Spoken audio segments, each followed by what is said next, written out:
तथा नरबहादुर थापा सर, उहाँ चाहिँ ब्याङ्किङ विज्ञ। उहाँ राष्ट्र ब्याङ्कमा धेरै समय लामो समयदेखि राष्ट्र ब्याङ्कको मौद्रिक नीति निर्माणमा भएको थियो। म नेपालको ब्याङ्किङ प्रणालीमा 1995देखि इन्भल्भ छु।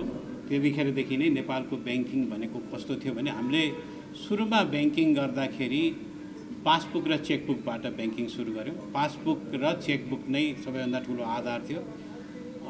त्यो बेलामा एउटा कुनै कस्टमर आउँदाखेरि उसले दुईटा पेपर भने टर्न अराउन्ड डकुमेन्ट भन्छ। टर्न अराउन्ड डकुमेन्ट भनेको मतलब ब्याङ्कले इस्यु गरेर ब्याङ्कबाट फेरि फर्केर आउनेलाई चेकबुक भयो, अर्को चाहिँ पासबुक भयो। दुईटा डकुमेन्ट लिएर आएर पैसा झिक्नलाई नेपाल ब्याङ्कमा त्यो बेलामा कुनै बेलामा भनौँ न आजभन्दा 30-40 वर्ष अगाडि बिहान एउटा टोकन जम्मा गरिसकेपछि 2-3 बजेतिर आएर त्यो पैसा लिन गइन्थ्यो। भनेको मतलब चेक जम्मा गर्दा अथवा चेकको पैसा भुक्तानी गर्नको लागि टोकन दिने थियो। त्यो टोकन लिनलाई चाहिँ पहिला लाइन लाग्नु पर्थ्यो। भने एउटा सिस्टम चाहिँ के भने मान्छे लाइनमा बसिरहनु पर्दैन थियो, टोकन सिस्टमबाट हुन्थ्यो। अहिले चाहिँ डिजिटल टोकनमा त्यही कन्भर्ट भएको पाइन्छ। भनेको मतलब त्यो अनुभवलाई डिजिटल रूपमा कन्भर्ट भयो। त्यस्तै ब्याङ्किङमा पनि के हुन्थ्यो, प्रत्येक महिना हामी ब्याङ्कको पासबुक र चेकबुक दुइटै भिडान गरेर ब्याङ्क रिकन्सिलिएसनबाट विभिन्न किसिमको हिसाब किताब राख्नलाई हामीले भनौँ न धेरै टाइमहरू इन्भल्भ हुन्थ्यो। भने आज ब्याङ्कको स्टेटमेन्ट तपाईँले अनलाइन र दुइटैबाट पाउन सक्नुहुन्छ।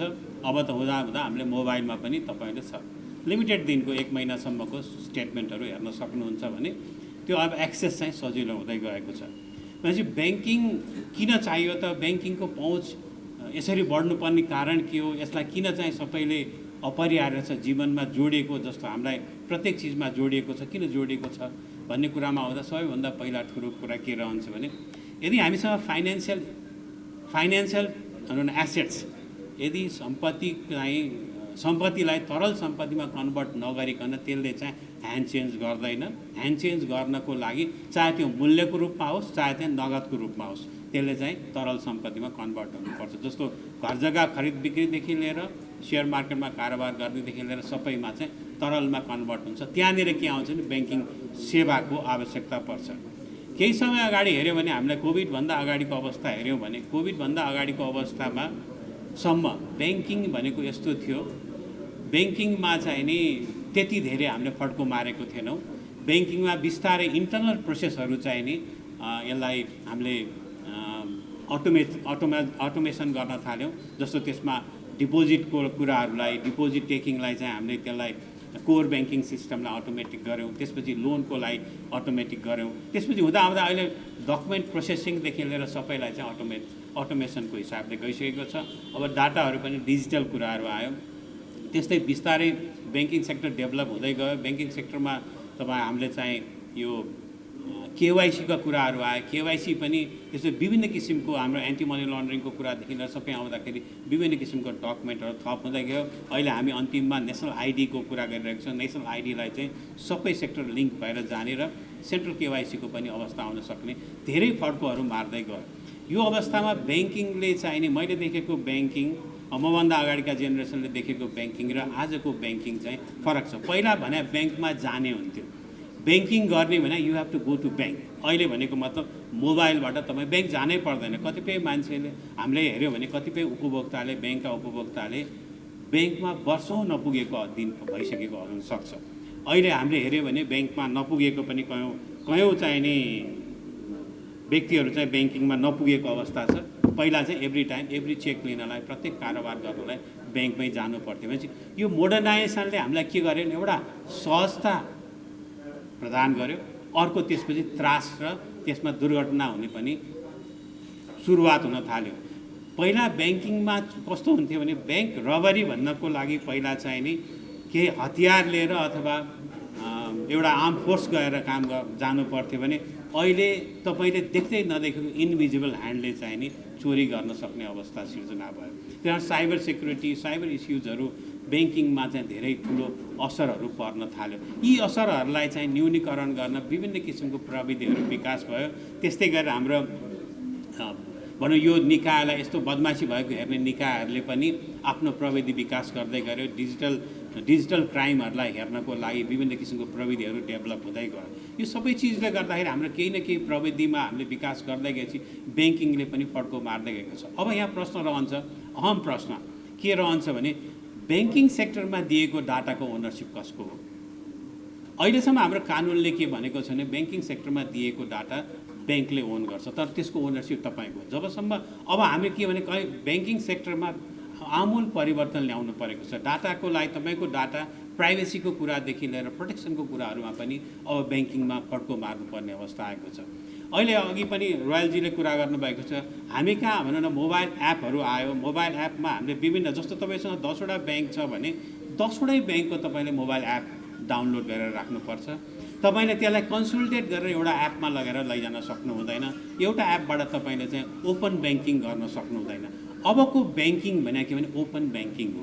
अहिलेसम्म के छ भने हामी कन्ट्रोल एउटा ब्याङ्कले अर्को ब्याङ्कमा इन्फर्मेसन दिनलाई सेन्ट्रल ब्याङ्कदेखि विभिन्न कुरामा त्यो कस्टमरको प्राइभेसी भनेर, हुन त कस्टमरको प्राइभेसी भनेर हामी इन्फर्मेसन दिँदैनौँ भनेको छ, तर कस्टमरको ओनरसिप चाहिँ छैन। जस्तो मेरो खाता एउटा एक्स ब्याङ्कमा छ, त्यही डाटा मलाई वाइ ब्याङ्कमा ट्रान्सफर गरिदियो, म डाटा दिन चाहन्न भन्दाखेरि त्यो ओनरसिप किन एक्स ब्याङ्कले चाहिँ वाइ ब्याङ्कमा दिन सक्दैन अनलेस एन्ड अन्टिल त्यो हामी ओपन ब्याङ्किङ कन्सेप्ट ल्याउँदैन। भनेपछि ब्याङ्किङमा न्यू ब्याङ्किङ भन्दा अगाडि हामीले ओपन ब्याङ्किङलाई ल्याउनु पऱ्यो। ओपन ब्याङ्किङ भनेको मतलब तपाईँको डेटा चाहिँ एक्सेस तपाईँको ओनरसिपमा आउनु पऱ्यो। पहिलो तपाईँको ओनरसिप, तपाईँले कति डेटा दिन चाहने, कति डेटा चाहिँ तपाईँले नदिने भन्ने कुरा। हामी कहाँ कतिपय चिज चाहिँ म्यान्डेटरी दिनुपर्ने कानुनी बाध्यता हिसाबले तपाईँको केवाइसी तपाईँले थाहा पाउनुपर्ने इन्फर्मेसन दिनुपर्ने हुन्छ भने कतिपय चिज चाहिने अझ भोलिन्टरीले तपाईँले बढी पनि एक्सपोजर गरिरहनु भएको छ। त्यो एक्सपोजर गरेको चिजलाई प्रोटेक्सन हुन्छ कि हुँदैन त, डेटा प्रोटेक्सन हुन्छ कि हुँदैन, तपाईँको डेटालाई चाहिँ नि कतिको प्राइभेसीमा राखेको छ भन्ने कुरा पनि अहम प्रश्न रहन्छ। यसपछि आयो हाम्रो ब्याङ्किङ सेक्टरमा बिस्तारै हामीले हेर्दै गयो भने पहिला नेपाल ब्याङ्क, वाणिज्य ब्याङ्क र कृषि विकास ब्याङ्क अनि केही प्राइभेट ब्याङ्कहरू थिए। ती ब्याङ्कहरूले चाहिँ नि फङ्सनमा फरक थियो। नेपाल सरकारका ब्याङ्कहरूको दायित्व र समाजप्रति उत्तरदायित्व बढी थियो। मैले जुन बेला ब्याङ्किङ त्यो बेला गर्थेँ 95 तिरको हेर्दाखेरि कुनै पनि एउटा करेन्ट एकाउन्ट खोल्नु पऱ्यो भने सेभिङ एकाउन्ट त त्यो खुलिहाल्थ्यो, इमिडिएटली चेक दिइन्थ्यो। करेन्ट एकाउन्ट खोल्नु पऱ्यो भने करेन्ट एकाउन्ट चाहिँ त्यो व्यक्तिको एड्रेसमा रजिस्टर रिटर्न हुने चिठी पठाइन्थ्यो। त्यो चिठी त्यो एड्रेसमा डेलिभर भएको रिसिप्ट आइसकेपछि पोस्ट अफिसबाट आइसकेपछि मात्रै चेकबुक दिइन्थ्यो। आज ब्याङ्किङ हेर्नुहोस्, त्यो हेर्दाखेरि केवाइसीको लागि एकदमै कडा केवाइसी गरेको, एड्रेस पनि भेरिफिकेसन गरिन्थ्यो। अहिले हामी एड्रेसको नक्सा बनाउँछौँ, हुन त गुगलबाट धेरै चिज सजिलोसँग आउँछ। एड्रेस सबैले चाहिँ गुगलमा आफ्नो राखेका हुन्छन्, सजिलो भएको छ। तर के भने एड्रेस प्रुफ चाहिँ त्यसरी लिइन्थ्यो भने अहिले प्रुफ चाहिँ त्यसरी लिइँदैन। भना एक किसिमले हेर्ने केवाइसीको नाम हामीले कम गऱ्यौँ कि बढी गऱ्यौँ भन्दा त्यो बेलाको केवाइसी अहिलेको भन्दा धेरै डिफिकल्ट थियो। त्यो बेलामा चेकबुक इस्यु गर्दाखेरि सुरुमा 3टा चेक पान्ना 3टा पत्ता दिइन्थ्यो। यदि कारोबार भइरहेको छ भने मात्रै चेक नम्बर बढाइन्थ्यो। अहिले हामी चेक फ्रीमा दिइदिन्छौँ, जति पनि माग्यो त्यति पनि दिन्छौँ। फेरि एउटा के छ भने ब्याङ्किङमा ब्याङ्किङले दिनुपर्ने सबै सर्भिस फ्री होस् पनि भन्ठान्छौँ। ब्याङ्कले चेक पनि फ्री दियोस्, ब्याङ्कले पैसा पनि ट्रान्सफर पनि फ्री गरिदियोस् भन्ठान्छौँ। त्यो पनि हाम्रो उपभोक्ताको पनि एउटा कमजोरी हो, किन सबै सेवामा कस्ट इन्भल्भ हुन्छ। त्यो कस्टलाई चाहिँ हामीले कहीँ न कहीँ कसै न कसैले त्यसलाई बियर गर्नुपर्छ। केही कस्ट उपभोक्ताले गर्नुपर्छ, केही कस्ट सर्भिस प्रोभाइडरले गर्नुपर्छ। अहिले हेर्ने भने हामीलाई ब्याङ्किङमा मेरै आफ्नै केसमा हेर्नुहुन्छ भने मैले आफूले लोन लिँदाखेरि केही डकुमेन्टेसन गर्नको लागि ब्याङ्कमा जानुपर्ने हुन्छ। त्यसमा पनि हामीले न्यू ब्याङ्किङको कन्सेप्ट ल्यायौँ अथवा ब्रान्चेस ब्याङ्किङको कन्सेप्ट ल्यायौँ अथवा हामीले चाहिँ पेपरलेस ब्याङ्किङको कन्सेप्ट ल्यायौँ। यो सबै चिज भनौँ आउँदाखेरि अब हाम्रो कानुनी प्रावधान के छ भने बायोमेट्रिक्स र तपाईँले डकुमेन्ट नथिचिकन कानुनी प्रावधानहरू आउँदैन। त्यस कारण हाम्रो बाफियामा मात्रै नभइकन अरू पनि कानुनमा हामीले संशोधन ल्याउनु पर्ने छ। हुन त बायोमेट्रिक्स एउटा सबैभन्दा राम्रो चाहिँ नि यो भनौँ न, कतिले त आँखाको रेटिनाको पनि स्टडी गर्नेदेखि सबै चिज गर्छन्। अहिले हामीलाई सेक्युरिटी, जब हामी साइबरमा एक्सपोज हुन्छौँ तब हामीलाई चाहिँ विभिन्न किसिमको सेक्युरिटी रिस्कहरू हुन्छ भने हाम्रो आइडेन्टिफिकेसन गराउने धेरै चिजलाई हामीले त्यसलाई चाहिँ नि धेरै किसिमले कन्ट्रोल गऱ्यौँ भने अथवा त्यसलाई मोनिटरिङ गऱ्यौँ भने त्यसले चाहिँ सपोर्ट त गर्छ। त्यही सपोर्ट गराउनलाई हाम्रो कानुनी प्रावधानहरू आउनु पऱ्यो। हामी कहाँ भनौँ न, अब त्यही चिजहरूलाई चाहिँ प्राइभेसीको डाटा प्राइभेसीको कुरादेखि लिएर विभिन्न कुराहरू नआइकन अहिलेको परिप्रेक्ष्यमा हामीले मोडर्नाइज गर्नलाई कतिको सक्छौँ भन्ने कुरा पनि एउटा प्रश्न रहन्छ। अर्को कुरा के रहन्छ भने हाम्रो ब्याङ्किङ ह्याबिट अहिले हेऱ्यौँ भने हाम्रो टार्गेटेड कस्टमर को त? हामीले नियो ब्याङ्क भनौँ अथवा चाहिँ हामीले डिजिटल ब्याङ्कै भनौँ, डिजिटल ब्याङ्कमै पनि हेर्नुहुन्छ भने अहिलेको समस्या हामी कहाँ करिब 5 करोडभन्दा बढी चाहिँ नि डिजिटल ब्याङ्किङमा हामीले नम्बर अफ एकाउन्ट देखेको छौँ। यो मोबाइल युजर पनि त्यत्रो ठुलो सङ्ख्यामा बढेको छ भने त्यो किन बढ्यो त भन्दाखेरि एउटा व्यक्तिले 10वटा ब्याङ्कमा एकाउन्ट छ भने 10वटा एपै डाउनलोड गर्नु पर्यो। भनेपछि हाम्रो चाहिँ आएको नम्बर अफ त्यो डेटाहरू पनि त्यो डुप्लिकेट डेटाहरू छन्। हामीले सेन्ट्रल केवाइसी गरेको छैन, युनिक युजर आइडेन्टिफिकेसन गरेको छैन। कतिपय मुलुकमा के हुन्छ भने तपाईँको एउटा युनिक आइडेन्टिफिकेसन नम्बर दिइसकेपछि त्यो युनिक आइडेन्टिफिकेसन नम्बरले तपाईँलाई सबै ठाउँमा त्यसलाई युज गर्न सक्नुहुन्छ। अब हामी कहाँ हेर्नुहुन्छ भने हामी कहाँ केलाई डकुमेन्ट मान्ने, नेसनल आइडीलाई मान्ने कि नागरिकतालाई मान्ने? मेरै आइडेन्टिफिकेसनको लागि हेर्नुहुन्छ भने मसँग 6-7 थरीको चाहिँ डकुमेन्ट छ। मसँग भोटर कार्ड पनि छ, लाइसेन्स पनि छ, पासपोर्ट पनि छ, मसँग तपाईँको नेसनल आइडी छ। भनौँ न विभिन्न किसिमको डकुमेन्टलाई कुन डकुमेन्टलाई अथेन्टिक डकुमेन्ट मान्ने, कुनलाई बेसिक डकुमेन्ट मान्ने, यी चिजहरू पनि हामीले फुलफिल गर्नु पऱ्यो। हुन त बिस्तारै नेसनल आइडीलाई सबैमा कन्सोलिडेट गरेर जाने भनेर भनिरहेको छ, तर त्यसमा पनि तपाईँको के भने डेटाको सिक्युरिटी कसरी छ त्यसलाई चाहिँ हामी कहाँ जस्तो जब डिजिटल काम गर्छौँ हामीले डिजिटल इन्फ्रास्ट्रक्चरलाई भेरिफाई कसले गर्छ? जस्तो भने हामीले हेर्नु भने ब्याङ्किङमा अहिले तपाईँको कारोबार हुँदाखेरि एउटा हामीले यो मोबाइलबाट मैले यहाँबाट थिचेर तपाईँको मोबाइलमा पैसा पठाउँदाखेरि कतिवटा सर्भिस प्रोभाइडर इन्भल्भ हुन्छ। तपाईँको इन्टरनेट सर्भिस प्रोभाइडर होला, मोबाइल वालेट सर्भिस प्रोभाइडर होला, पेमेन्ट सर्भिस अपरेटर होला अथवा सर्भिस प्रोभाइडर होला। यी सबै चिजलाई रेगुलेट कसले गर्छ त? फाइनेन्सियल यो सेक्टरमा फाइनेन्सियल इन्फ्रास्ट्रक्चरभित्र काम सर्भिस प्रोभाइड गर्नेको सेक्युरिटी त्यसको चाहिने लेयर अफ उनीहरूले गरेको चाहिने कारोबारको इन्फर्मेसनलाई सिक्योर गर्ने कसले गर्छ? जस्तो इन्टरनेट सर्भिस प्रोभाइडरलाई नेपाल राष्ट्र ब्याङ्क अथवा फाइनेन्सियल इन्स्टिट्युसनबाट जुन कार्य हुन्छ ती कार्य गर्ने सर्भिस प्रोभाइडरलाई नेपाल राष्ट्र ब्याङ्कले नियमन गर्न सक्छ कि सक्दैन त? पहिलो प्रश्न त्यहाँ रहन्छ। किन जबसम्म ती नियमन गर्न सकिँदैन तबसम्म हाम्रो चाहिँ के हुन्छ भने फाइनेन्सियल सेक्टरमा जाने कतिपय चाहिने इन्फर्मेसनहरूलाई कम्प्रोमाइज हुन सक्छ। अहिले हेऱ्यो भने दुई किसिमले कम्प्रोमाइज हुन्छ। एउटा डेटा कम्प्रोमाइज तपाईँको युजर एन्डबाट हुन्छ। जस्तो म एज अ युजर मैले यो मोबाइल युज गर्दा मेरो मोबाइल चाहिँ सबै ठाउँमा एक्सपोजर भएको हुन्छ, मैले धेरै चिज यसबाट युज गर्छु, तर त्यसमाले ब्याङ्कमा पनि एक्सेस दिन्छु, मलाई पनि ब्याङ्कले एक्सेस दिएको छ, विभिन्न माध्यमबाट मैले एक्सेस पाउँछु। यदि मेरो मोबाइल कम्प्रोमाइज भएको छ भने सिस्टम कम्प्रोमाइज हुनसक्छ। त्यसकारण मलाई एज अ युजर म कतिको सिक्योर छु भन्ने एउटा कुरा आउँछ भने अर्को तपाईँको कुरा आउँछ त्यो चाहिँ सर्भिस प्रोभाइडरबाट कम्प्रोमाइज हुने। अब सर्भिस प्रोभाइडरमा कहाँ आउँछ इन्फर्मेसन पास च्यानल हुने पासबाट जहाँबाट पास हुन्छ त्यो ठाउँमा पनि कतिको कम्प्रोमाइज छ र ब्याङ्किङ सिस्टममा कतिको कम्प्रोमाइज हुनसक्छ भनेर।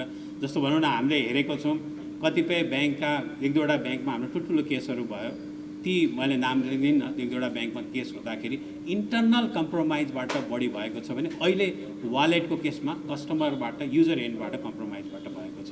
भनेपछि अब हाम्रो केसमा चाहिँ डिजिटल ब्याङ्कलाई र नियो ब्याङ्कलाई जाने हो भने हाम्रो पहिलो काम एजुकेट गर्नु पर्यो र हाम्रो सिस्टमलाई चाहिँ यो फाइनेन्सियल इन्फ्रास्ट्रक्चर भनौँ सर्भिस प्रोभाइडरदेखि सबैलाई चाहिँ नियमन गर्ने व्यवस्था गर्नु पर्यो। धेरै फड्को मार्नु छ। हामी अब भनौँ सबै देशमा नियो ब्याङ्क आइसकेका छैनन्, आउने पनि अब बिस्तारै आउँदैछन् भने अहिले केही हाम्रो बजेटमादेखि लिएर यसपालिको मोनिटरी पोलिसीमा पनि नियो ब्याङ्कलाई चाहिँ हामीले लाइसेन्सिङ गर्ने र अगाडि बढाउने भन्ने कुरा गरेको छ। अब अहिले हाम्रो अवस्थामा त्यो नियो ब्याङ्कको कस्तो कन्सेप्ट आउँछ, कसरी हामीले चाहिँ त्यसलाई अपरेसनल कुराहरू दिन्छौँ, कसरी डकुमेन्टेसनको कुराहरू गराउँछौँ, कसरी चाहिँ त्यसको लिगालिटीमा डेभलप गराउँछौँ, कतिपय कानुनहरू कसरी परिवर्तन गर्छौँ भन्ने कुरा यो लाइसेन्समा मात्रै सीमित नभइकन विभिन्न हाम्रो फाइनेन्सियल स्ट्रक्चरमै पनि धेरै कुराहरू भएको हुनाले त्यसलाई पनि हामीले विचार गर्नुपर्ने हुन्छ। यो अगाडि त बढ्नै पर्छ, किन चाहिन्छ नै हामीलाई। अहिलेसम्म हेऱ्यो भने हाम्रो कस्ट भनौँ अहिले हेर्नुहुन्छ भने एउटा बिल्डिङमा 3टा ब्याङ्कको ब्रान्च बस्नु भनेको मतलब एक किसिमले इम्प्लोइमेन्ट जेनेरेसन भएको छ, एक किसिमले त्यहाँ घरमा रेन्ट लागेको छ, एक किसिमले चाहिँ त्यहाँनिर एउटा इकोनोमिक एक्टिभिटी भएको छ। त्यसलाई हामीले अन्यथा नलिउँ, तर त्यसलाई तपाईँले अलिकति पछाडिबाट अर्को साइडबाट हेर्नु भने एउटै ब्याङ्कमा 3टा सर्भिस प्रोभाइड गर्दा कस्ट कति बढेको छ। त्यसले हाम्रो फाइनेन्स सेक्टरमा जुन कस्ट यो हाम्रो कर्जाको मूल्य बढेको छ, जुन हाम्रो चाहिने भनौँ न जुन उपभोक्ताले पाउनु पर्ने, डिपोजिटरले पाउनु पर्ने सही डिपोजिटको इन्ट्रेस्ट पाएको छैनन्, अथवा कर्जा लिनेले चाहिँ नि बेस रेट बढी तिर्नु परेको छ। यी सबै चिजको पनि हाम्रो कस्ट स्ट्रक्चर चाहिँ नि एउटै किसिमको सर्भिस प्रोभाइडर हामीलाई कति चाहिन्छ त, कति नम्बरमा चाहिन्छ। अहिले हेर्नुहुन्छ काठमाडौँ सिटीमा हामीले चाहिँ अहिले हेर्नुभयो भने, मैले आफै भने, तपाईँहरू पनि आफै विचार गर्नुभयो भने, ब्याङ्कमा चेक पेमेन्ट अथवा भुक्तानीको लागि नगएको, अरू कारणले गएको बाहेक नगएको आज करिब 3-4 वर्ष भइसकेको छ। तर यत्रो सङ्ख्यामा ब्रान्च किन चाहियो त? यत्रो सङ्ख्यामा कारोबार गर्नलाई किन यत्रो चाहियो? तर हेर्दाखेरि के हुन्छ भने कतै निर्मम भएर चाहिँ ब्रान्चको सङ्ख्या घटाउनु, कस्टम के अरे यो इम्प्लोइमेन्ट घटाउनु पर्ने हो कि लेअफ गर्नुपर्ने हो कि भने जस्तो पनि यो प्रश्न जाला। तर हेर्दाखेरि के भने यसले कस्ट त कहीँ न कहीँ कम्प्रोमाइज गर्नु पऱ्यो भने हामी के भन्छौँ भने ब्याङ्किङ सेक्टरले जहिले पनि ब्याज दरको कुरा गर्छौँ, ब्याज दर कम भयो यो भयो, कुनै दिन हामीले ब्याङ्कले कस्ट रिडक्सन गर्यो त? ब्याङ्कको कस्ट रिडक्सनबारे हामीले कहिले क्वेसन गर्यो? न नेपाल राष्ट्र ब्याङ्कले क्वेसन गर्छ, न चाहिँ नि नेपाल सरकारबाट क्वेसन हुन्छ, न चाहिँ ब्याङ्किङ सेक्टरबाट क्वेसन हुन्छ, न हामीबाट क्वेसन हुन्छ। हामी के भन्छौँ भने पहुँचको लागि 753 स्थानमा ब्याङ्क खोलायौँ। 753 स्थानमा कुनै एउटा यस्तो स्थानहरू पनि छन् जहाँनिर 200 परिवार पनि छैनन्, त्यो ठाउँमा चाहिँ ब्रान्च गएर बसेको छ। हामी ब्रान्च गएर सहर बन्छ भन्ने होइन कि सहर गएर ब्याङ्क आउँछ भन्ने अवधारणामा जानुपर्छ। अब चाहिँ नि त्यो पनि अवधारणा गएर अब चाहिँ के भने इन्डिभिजुअल यो हातमा मोबाइलमा ब्याङ्क हुन्छ। यदि मोबाइलमा ब्याङ्क पुगेको छ भने ब्याङ्कको सङ्ख्या पुग्या हो कि भनेर पनि हेर्नुपर्छ। तर क्यापिटलको कारणले, ठुला प्रोजेक्टको कारणले गर्दा चाहिँ अहिले पनि हामी कहाँ ब्याङ्किङ सङ्ख्या पुगेको छैन, ब्याङ्किङ थप्नै पर्छ। आजको डेटमा हेर्नुभयो भने हामीसँग करिब 700 अरब रुपियाँको टोटल ब्याङ्किङ क्यापिटल छ। हामीसँग करिब 5500 अरब रुपियाँको हाम्रो लोन गइसकेको छ, अझ 5800 अरबको गइसकेको छ। यो बेलामा क्यापिटल चाहिँ नपुगेको अवस्था छ भने क्यापिटल थप गर्नुपर्छ। अब क्यापिटल थप गर्नलाई हाम्रो ब्याङ्किङ सिस्टममा अहिलेको बाफिया, कानुनमा परिवर्तन हुन लागेको बाफिया, त्यस्तै नेपाल राष्ट्र ब्याङ्कले फेरि अहिलेको मोनेटरी पोलिसीबाट क्यापिटल थप गर्नलाई इन्स्ट्रुमेन्ट दिने भनेको कुरा, यो दुइटै बाजिएको छ। एकतर्फ बाफियाले चाहिँ 1% भन्दा बढी कर्जा हुनेको के अरे क्यापिटल हुनेकोलाई हामीले एक्जिट गर भनिरहेको छौँ भने अर्कोतिर नेपाल राष्ट्र ब्याङ्कले चाहिँ तपाईँहरू पैसा थप्नुहोस्, अब तपाईँ इक्विटी क्यापिटल बढाउनुहोस् भनिरहेको छन्। यहाँ कहीँ कतै मिलेको छैन। यो अवस्थामा नयाँ ब्याङ्क आवश्यक छ। यो दुइटै भनौँ न कानुनी प्रावधानले पनि यो दुइटैले गर्दा यो नियो ब्याङ्क हो अथवा चाहिँ नि यही ट्रेडिसनल ब्याङ्क हो, त्यो चाहिँ नि हामीले विचार गर्नुपर्ने हुन्छ।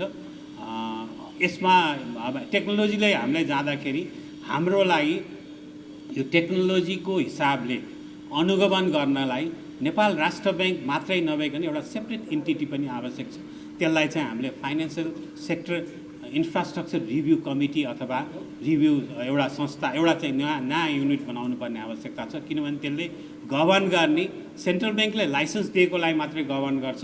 सेन्ट्रल ब्याङ्कले लाइसेन्स नदिएका सर्भिस प्रोभाइडर जुन वित्तीय सूचना आदान प्रदान गर्दा इन्भल्भ हुने ती संस्थाहरूलाई पनि मोनिटरिङ गर्नुपर्ने हुन्छ।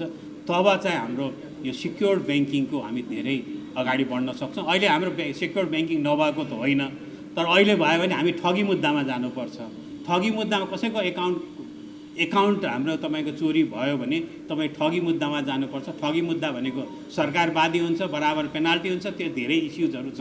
यसलाई सेपरेट इन्टिटी, सेपरेट हिसाबले ट्रिटमेन्ट गर्नुपर्ने हुन्छ। यसको समाधानको उपायदेखि सबै फरक पर्नुपर्ने भएको हुनाले अहिले हामीले चाहिँ कानुनी सुधार र यो टेक्नोलोजिकल सुधार दुवै साथमा लैजानुपर्छ। अहिले मैले यति भने धन्यवाद। ब्याङ्किङको बारे कुरा गर्दा ब्याङ्किङ टुडे एन्ड ब्याङ्किङ टुमोरोलाई सँगसँगै लगेर विगतबाट ब्याङ्किङ प्र्याक्टिसेसबाट लेसन लर्न गर्दै र नेपालको ब्याङ्किङ क्षेत्रको भविष्य, आगामी बाटो सुधारको मार्गचित्रका कुरा गर्नुपर्छ जस्तो लाग्छ। र ब्याङ्किङ टुमोरोको कुरा गर्दा 5वटा कुराहरूलाई ध्यान दिनुपर्छ जस्तो लाग्छ मलाई।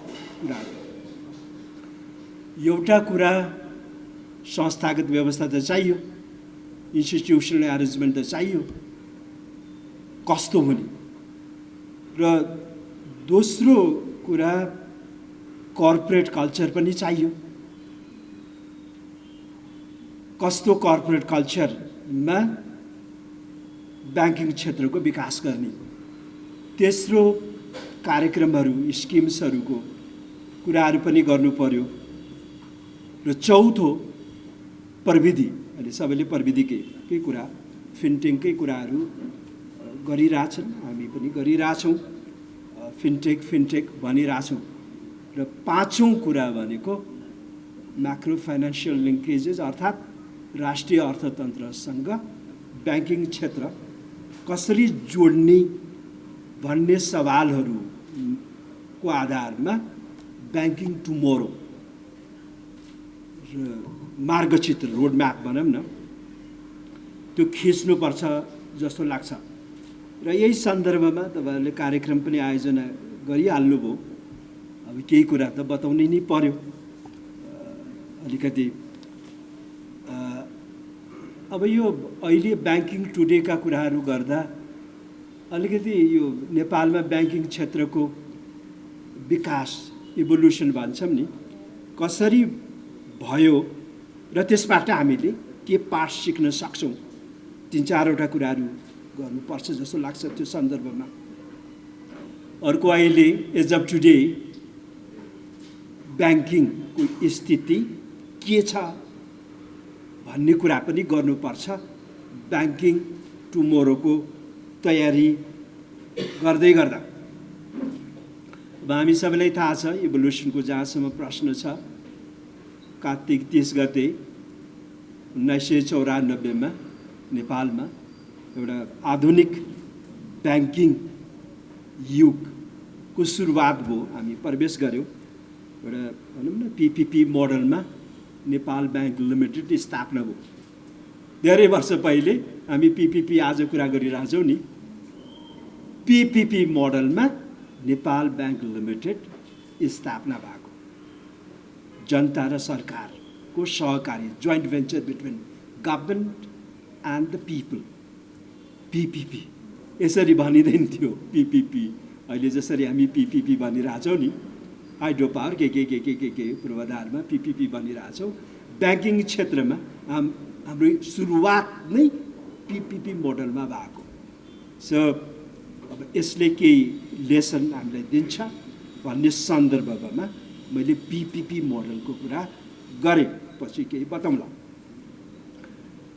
अनि त्यसपछि हामीले आधुनिक अर्थतन्त्रको निर्माणको लागि वित्तीय संरचना कस्तो हुनुपर्छ भन्ने सवालमा केन्द्रीय ब्याङ्कको स्थापना 2013, एनआइडिसी 2016, अनि थप वाणिज्य ब्याङ्क पुगेन, नेपाल ब्याङ्क लिमिटेडले सेवा दिन सकेन भनेर सरकारी क्षेत्रमा राष्ट्रिय वाणिज्य ब्याङ्क 2022 र कृषि विकास ब्याङ्क, त्योभन्दा पहिले सहकारी ब्याङ्क थियो, र कृषि विकास ब्याङ्क 2024 स्थापना गरेर आधुनिक अर्थतन्त्रको संरचना निर्माणको लागि उपयुक्त किसिमको वित्तीय संरचना यही हुनुपर्छ तत्कालीन अवस्थामा नीति निर्माताहरूले त्यस प्रकारको मोडल अवलम्बन गरेको, र आज हामी त्यो मोडलबाट के पाठ सिक्न सक्छौँ भन्ने सवालमा मैले जिकिर गरेँ। त्यसपछि अब 42-43 सालतिर बिओपी क्राइसिस भइसकेपछि जोइन्ट भेन्चर्स, स्वदेशी मात्र होइन विदेशी ब्याङ्कहरूसित जोइन्ट भेन्चरमा नेपालमा ब्याङ्किङ क्षेत्रको विकास गर्नुपर्छ र ब्याङ्किङ क्षेत्रको आधुनिकीकरण गर्नुपर्छ भन्ने सवालमा अब भनौँ न ग्रिनलेज ब्याङ्क तत्कालीन, नबिल ब्याङ्क तत्कालीन, र इन्डोस्वेज ब्याङ्कहरू आए। र अहिले जुन ब्याङ्किङको अवस्था छ, आधुनिकता छ, यी 3वटा जोइन्ट भेन्चर ब्याङ्कलाई दिनुपर्छ। हाम्रो प्रयासले मात्रै, हाम्रो प्रविधिले मात्रै पुग्दो रहेनछ, ओपन अप गर्दै जानुपर्छ समय समयमा भन्ने कुरो यसले पाठ सिकाउँछ जस्तो लाग्छ। र त्यसपछि अब बहुदल आइसकेपछि वित्तीय क्षेत्र निजी क्षेत्रको, डोमेस्टिक निजी क्षेत्रको लागि खुल्ला गरियो। थुप्रै ब्याङ्कहरू निजी क्षेत्रमा आए। यो वित्तीय पहुँच विस्तारले तीव्रता ल्यायो, तर निजी क्षेत्रका ब्याङ्कहरू, स्वदेशी निजी क्षेत्रका ब्याङ्कहरू आए, वित्तीय सेवामा पहुँच विस्तार भयो भन्ने कुरा गर्दा गर्दै केही विसङ्गतिहरू पनि आए। कर्पोरेट कल्चरको विकास हुन सकेन हाम्रा निजी क्षेत्रको ब्याङ्कमा। संस्थागत सुशासनको समस्या स्वदेशी निजी क्षेत्रका ब्याङ्कहरूमा अहिले पछिल्लो समयमा टटकारो रूपमा देखिराखेको छ र यसलाई के गर्ने भन्ने कुराहरू ब्याङ्किङ टुमरोको सवालमा यी कुराहरू हामीले गर्नुपर्ने हुन्छ। र मैले भन्दै आएको 50 को दशकमा नेपाल राष्ट्र ब्याङ्कले डिफ्रेन्सिएटेड ब्याङ्किङ बिजनेस मोडलको अवधारणा लागू गर्यो। Commercial banks for international trade र कर्पोरेट फाइनेन्सिङ र विकास ब्याङ्कहरू सानो पुँजीको निजी क्षेत्रको, अनि त्यसले एसएमई फाइनेन्सिङ र वित्त कम्पनीले कन्ज्युमर फाइनेन्सिङ उद्यमशीलता अगेन र धितो नभएकाहरूलाई सामूहिक जमानीमा ऋण प्रदान गर्ने, कर्जामाथिको पहुँच विस्तार गर्नको लागि लघु वित्त वित्तीय संस्थाहरू निजी क्षेत्रकै सहभागितामा स्थापना हुनुपर्छ, वित्तीय सेवाको विस्तार गर्नुपर्छ भन्ने कुराहरू नेपाल राष्ट्र ब्याङ्कले अगाडि सारेको कुरा म यहाँहरूलाई निवेदन गरेँ। तर त्यो मोडल दिगो रहन सकेन। 70 को दशकमा आएर हामीले युनिभर्सल ब्याङ्किङ बिजनेस मोडल वित्तीय क्षेत्र विकास रणनीति जुन जारी भयो, त्यो क्रममा युनिभर्सल ब्याङ्किङ मोडलमा हामी गयौँ। त्यो क्रममा त्यसलाई केन्द्रबिन्दुमा राखेर वित्तीय क्षेत्रको consolidation, merger, इक्विजिसन is a normal प्रक्रिया हो। हामी मेगा मर्जरमा पनि गयौँ, जबरजस्ती मर्जर गर्ने कुराहरू, र विकास ब्याङ्क र वित्त कम्पनीहरू धेरै उनीहरूको सङ्ख्या घट्यो। यी समस्याहरू चाहिँ अहिले युवाहरू पलायन, बेरोजगारीका कुराहरू गर्दा ब्याङ्किङ क्षेत्रको केही भूमिका छ कि छैन भन्ने सवालमा पनि यी कुराहरू हामीले गर्नुपर्छ जस्तो लाग्छ। अब यी जम्मै कुराहरू भइसकेपछि आज ब्याङ्किङ टुडे के छ? सेवाको हिसाब किताबले कुरा गर्दा आकार बढेको छ ब्याङ्किङ क्षेत्रको, राष्ट्रिय अर्थतन्त्रलाई उछिनेको छ। इभन ब्याङ्किङ क्षेत्रले यो आउटकम हो। अर्को यति ठुलो आकारको ब्याङ्किङ क्षेत्र हुँदाहुँदै, विकास हुँदाहुँदै पनि राष्ट्रिय अर्थतन्त्रसँग जोडिन सकिराखेको छैन। आर्थिक विकासमा वित्तीय क्षेत्रको योगदान अपेक्षित हुन सकिराखेको छैन आजको स्थिति। र अर्को राम्रो पक्ष के भइरहेछ भने फाइनेन्सियल इन्टरमिडिएसनलाई फेसिलिटेट गर्ने संस्थाहरू, जसलाई सेन्ट्रल काउन्टर पार्टिज पनि भनिन्छ, मैले विगतमा भन्दै आएको, यिनीहरूले चर्चा पाउनुपर्छ, ओझेलमा परे भनेर पनि यस प्रकारको फोरम मैले युज गरिरहेको छु। यो भाइब्रेन्ट सेन्ट्रल काउन्टर पार्टिजहरूको नेपालमा राम्रो विकास भएको छ, तपाईँहरूले लेख्नुपर्छ भन्ने सवालमा मैले दोहोरै तेह्रै भनिराखेको छु। उदाहरणको लागि एनसिएचएल क्लियरिङ हाउस पहिले राष्ट्र ब्याङ्कले गर्दै थियो, आफै गर्थ्यो, अहिले एनसिएचएल सेन्ट्रल काउन्टर पार्टिज राष्ट्र ब्याङ्कले स्थापना गरेको छ। यसले बहुतै राम्रो काम गरेको छ।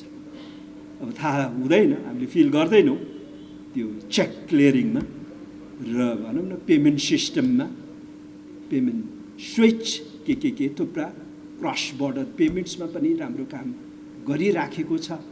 अत्यन्त राम्रो काम नेपाल क्लियरिङ हाउस फेसिलिटीले गरिरहेछ।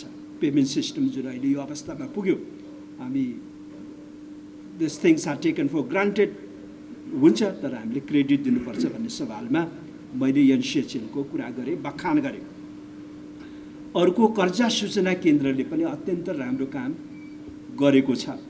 यो ब्ल्याक लिस्टिङ आदि फाइनेन्सियल डिसिप्लिन मेन्टेन गराउनुमा अलि त्रास जुन छ, त्यसले पनि अलिकति होइन भने हाम्रो ब्याङ्किङ क्षेत्र उहिले कोल्याप्स भइसक्थ्यो। यो 57 देखि अहिले 82 थुप्रो वर्ष भइसक्यो, 25 वर्षमा थुप्रो सुधारका त्यति राम्रा कुराहरू त भएका छैन। तर कोल्याप्स किन भएन भने यी सेन्ट्रल काउन्टर पार्टिजहरूको सक्रियताको कारणले। अर्को सेन्ट्रल काउन्टर पार्टिज बखान गर्ने पर्ने एफआइयु वित्तीय जानकारी इकाइले पनि अत्यन्त राम्रो काम गरिराखेको छ, प्रोफेसनली काम गरिराखेको छ। वित्तीय क्षेत्रको सुरक्षा र एमएलसिएफटीका कुराहरू आदिमा यो वित्तीय जानकारी इकाइ सेन्ट्रल काउन्टर पार्टिजले अत्यन्त राम्रो काम गरिराखेको कुरा यहाँ मिडियाका साथीहरूलाई मैले भन्दै आएको कुराहरू हो। आजको स्थितिका कुराहरू गर्दा यी तीनवटा संस्थाहरूले ब्याङ्किङ क्षेत्रलाई जोगाइराखेको कुराहरू हामीले बिर्सिनुहुन्न, हामीले क्रेडिट दिनै पर्छ जस्तो मलाई लाग्छ। जहाँसम्म वित्तीय पहुँचको विस्तारको कुरा छ, विस्तार त भएको छ र वर्ल्ड ब्याङ्कको ग्लोबल फिन्डेक्स रिपोर्ट पछिल्लो 2025लाई आधार मान्ने हो भने अहिले द टोटल एडल्ट पपुलेसन मध्ये 60% ब्याङ्क एकाउन्ट छ भन्ने कुराहरू वित्तीय पहुँचको यो इन्डिकेटरको रूपमा लिने गरिन्छ र 2011बाट सुरु गरेको वर्ल्ड ब्याङ्कले ग्लोबल फिन्डेक्स प्रतिवेदन तयार गर्दै सार्वजनिक गर्दै आएकोमा 25%बाट अहिले 2025मा 60% पुग्नुमा यो डोमेस्टिक कमर्सियल ब्याङ्क्सहरू एग्रेसिभली सेवा विस्तारमा लागे, उनीहरूको योगदान यसरी पनि हामीले कदर गर्नुपर्छ भन्ने कुरामा मैले गरेँ। अब ब्याङ्क खाता भएको एडल्ट पपुलेसनको अनुपात 60% भए तापनि बचतै गर्ने एडल्ट पपुलेसनको अनुपात 21% मात्र रहेको कुरा यो विश्व ब्याङ्कको ग्लोबल फिन्डेक्स रिपोर्टले भन्छ र सापट्टि ब्याङ्कबाट ऋण सापट्टि लिने एडल्ट पपुलेसनको अनुपात 16% मात्रै नेपालमा रहेको कुरा गर्छ र अब फिन्टेकको आदि कुरा गर्दा मोबाइल फोन भएकाहरूको अनुपात एडल्ट पपुलेसनको 78% धेरै राम्रो मान्नुपर्ने हुन्छ। यो फिन्टेकको विकासको लागि महत्त्वपूर्ण पूर्वाधार हो। कनेक्टिभिटी, डिजिटल कनेक्टिभिटीको रूपमा मोबाइल फोनलाई लिनुपर्ने हुन्छ। इन्टरनेट चलाउने जनसङ्ख्या यो चाहिँ एडल्ट पपुलेसन झन्डै 50% भन्ने कुरो वर्ल्ड ब्याङ्कले देखाइरहेछ। यी नीति निर्माणको लागि यस प्रकारको तथ्याङ्क यो कम्प्यारिजनको लागि राम्रो हुन्छ। राष्ट्रको आफ्नै किसिमको तथ्याङ्क होला र अरू देशसित तुलना गर्दा यो वर्ल्ड ब्याङ्कको तथ्याङ्कलाई हामीले लिनुपर्छ भन्ने सन्दर्भमा मैले आजको नेपालको ब्याङ्किङ क्षेत्रको अवस्था, वित्तीय पहुँच, कर्जाको हिसाब, कर्जामाथिको पहुँच र बचतमाथि पहुँच, बचत गर्ने सके 21% मात्र रहेको कुरा मैले निवेदन गरेँ। सो नीति निर्माताहरूले मैले अघि 5वटा कुरा भनेको थिएँ नि, 5वटा कुराहरू हेर्नुपर्छ भनेको थिएँ नि, ती 5वटा कुराहरू हेर्दा यी तथ्याङ्कलाई आधारको रूपमा लिनुपर्छ भन्ने सवालमै कुरा राखेँ। अब अहिलेसम्मको स्थिति यस प्रकार रहेको सन्दर्भमा ब्याङ्किङ इन्डस्ट्रीका चुनौतीहरू के छन् भन्ने कुराहरू गर्नै पर्ने हुन्छ। ब्याङ्किङ फर टुमरोको कुरा गर्दा वित्तीय पहुँच विस्तारको कुरा त गरिहालेँ। 60% एडल्ट पपुलेसनमा वित्तीय पहुँच पुगेको छ। अब यतिले मात्रै भएन, अरू देशमा त योभन्दा बढी छ। अब इन्डियामा त 89 झन्डै 90%मा वित्तीय पहुँच पुगेको, चीनमा त्योभन्दा बढी छ। अरू देशमा थुप्रो देशले प्रगति गरिराखेको अवस्था छ। अब सार्क कन्ट्रिजमा पाकिस्तान, बाङ्लादेशभन्दा नेपालको अलि राम्रो स्थिति त देखिन्छ र इन्डिया र अरू देशको तुलनामा नेपाल पछि नै रहेको छ वित्तीय पहुँचको हिसाब किताबले, के कर्जा के बचतको हिसाब किताबको कुरा गर्दा। र अघि मैले भने अर्को च्यालेन्ज भनेको राष्ट्रिय अर्थतन्त्रसँग ब्याङ्किङ क्षेत्र पटक्कै जोडिन सकेन। के औजार, के संस्थागत व्यवस्था, के कार्यक्रम, के वित्तीय प्रविधि, के संस्थागत व्यवस्था, यो कर्पोरेट कल्चर आदिको विकास गरेर राष्ट्रिय अर्थतन्त्र जोड्न सकिन्छ भन्ने सवालमा हेर्नुपर्छ। यी 5वटा कुरा अघि भनेको कुराहरू यहाँ ल्याउनुपर्छ भन्ने कुरा मैले राखेँ। अर्को ब्याङ्किङ क्षेत्रको इफिसियन्सीको सवाल पनि महत्त्वपूर्ण हुन्छ। कुशलता, अब 3वटा कुशलताका कुरा गरिन्छ। एउटा एलोकेटिभ इफिसियन्सी, अर्को अपरेसनल इफिसियन्सी, अर्को चाहिँ डाइनामिक इफिसियन्सी। अब रिसोर्स एलोकेसन त्यति नेपालमा इफिसियन्ट हुन सकिरहेको छैन। घर जग्गा सेयरमै धेरै ब्याङ्कको रिसोर्स कर्जा गइराखेको र क्रेडिट रिएलोकेसन गर्नुपर्ने राष्ट्रिय अर्थतन्त्रसँग जोड्नेको सवालमा एलोकेटिभ इफिसियन्सी पटक्कै नभएको कुरालाई हामीले महत्त्व दिनै पर्छ, डिस्कसनको टेबलमा ल्याउनै पर्छ भन्ने मलाई लाग्छ। र अपरेसनल इफिसियन्सीको सवालमा यो वित्तीय मध्यस्थता लागत स्प्रेडका कुरा गर्छु, अझै 4% छ। राष्ट्र ब्याङ्कको लक्ष्य त्यही वरिपरि चलिराखेको छ। अरू देशमा 2%मा काम गरिराखेका छन्। यो ब्याङ्कहरू अपरेसनल इफिसियन्सीको सवालमा नेपालमा अलिक महँगै छ वित्तीय मध्यस्थता लागत। अब डाइनामिक इफिसियन्सी पनि ब्याङ्किङ क्षेत्रमा हुन सकिरहेछ। डाइनामिक इफिसियन्सी यो फाइनेन्सियल डिपनिङ भन्छ नि, अब कर्जा टु जिडिपी अनुपात, M2 टु जिडिपी अनुपातलाई लिएर हामीले फाइनेन्सियल डिपनिङका कुरा गरिरहेका हुन्छौँ। त्यो मात्रै होइन, वित्तीय सङ्गनता भनेको यो फाइनेन्सियल इन्स्टिट्युसन्समा विविधता छ कि छैन भन्ने कुरो पछिल्लो समयमा हेरिन्छ, न कि M2 टु जिडिपी रेसियो र क्रेडिट टु जिडिपी रेसियो। र यसमा पनि नेपालले काम गर्नुपर्ने, किन वित्तीय मध्यस्थता प्रभावकारी भएन भन्दा एएमसीको स्थापना नभएर हो कि होइन, बिडिएसको स्थापना नभएर हो कि, र यस प्रकारका वित्तीय संस्थाहरूको व्यवस्था नहुँदा वित्तीय सङ्गनता हाम्रो स्यालो भएको कुरा स्पष्टै हुन्छ। हामी त केमा मक्क छौँ भने M2 to GDP ratio, credit to GDP ratio सहीभन्दा माथि नाग्यो, फाइनेन्सियल डिपनिङ व्यापक छ भनेर एकाङ्की कुरा गरिरहेको छु। अनि यसलाई चेन्ज गर्नुपर्छ जस्तो मलाई लाग्छ। अर्को च्यालेन्ज भनेको कर्पोरेट गभर्नेन्स, अघि मैले सङ्केत गरेँ, त्यसमा समस्या छ नेपालमा। कर्पोरेट गभर्नेन्समा अब Everest bank, Nepal SBI bank standard चार्टरमा केही समस्या छैन। उनीहरूले राष्ट्र ब्याङ्कले यो वर्किङ क्यापिटल गाइडलाइन्स ल्याउनुभन्दा पहिले नै वर्किङ क्यापिटल गाइडलाइन्स ल्याइसकेका थिए, वित्तीय अनुशासनमा बसेका थिए। तर हाम्रा निजी क्षेत्रका, स्वदेशी निजी क्षेत्रका ब्याङ्कहरू, इभन सरकारी ब्याङ्कहरूमा यो कर्पोरेट कल्चरको, कर्पोरेट गभर्नेन्सको विकास हुन सकिरहेको छैन।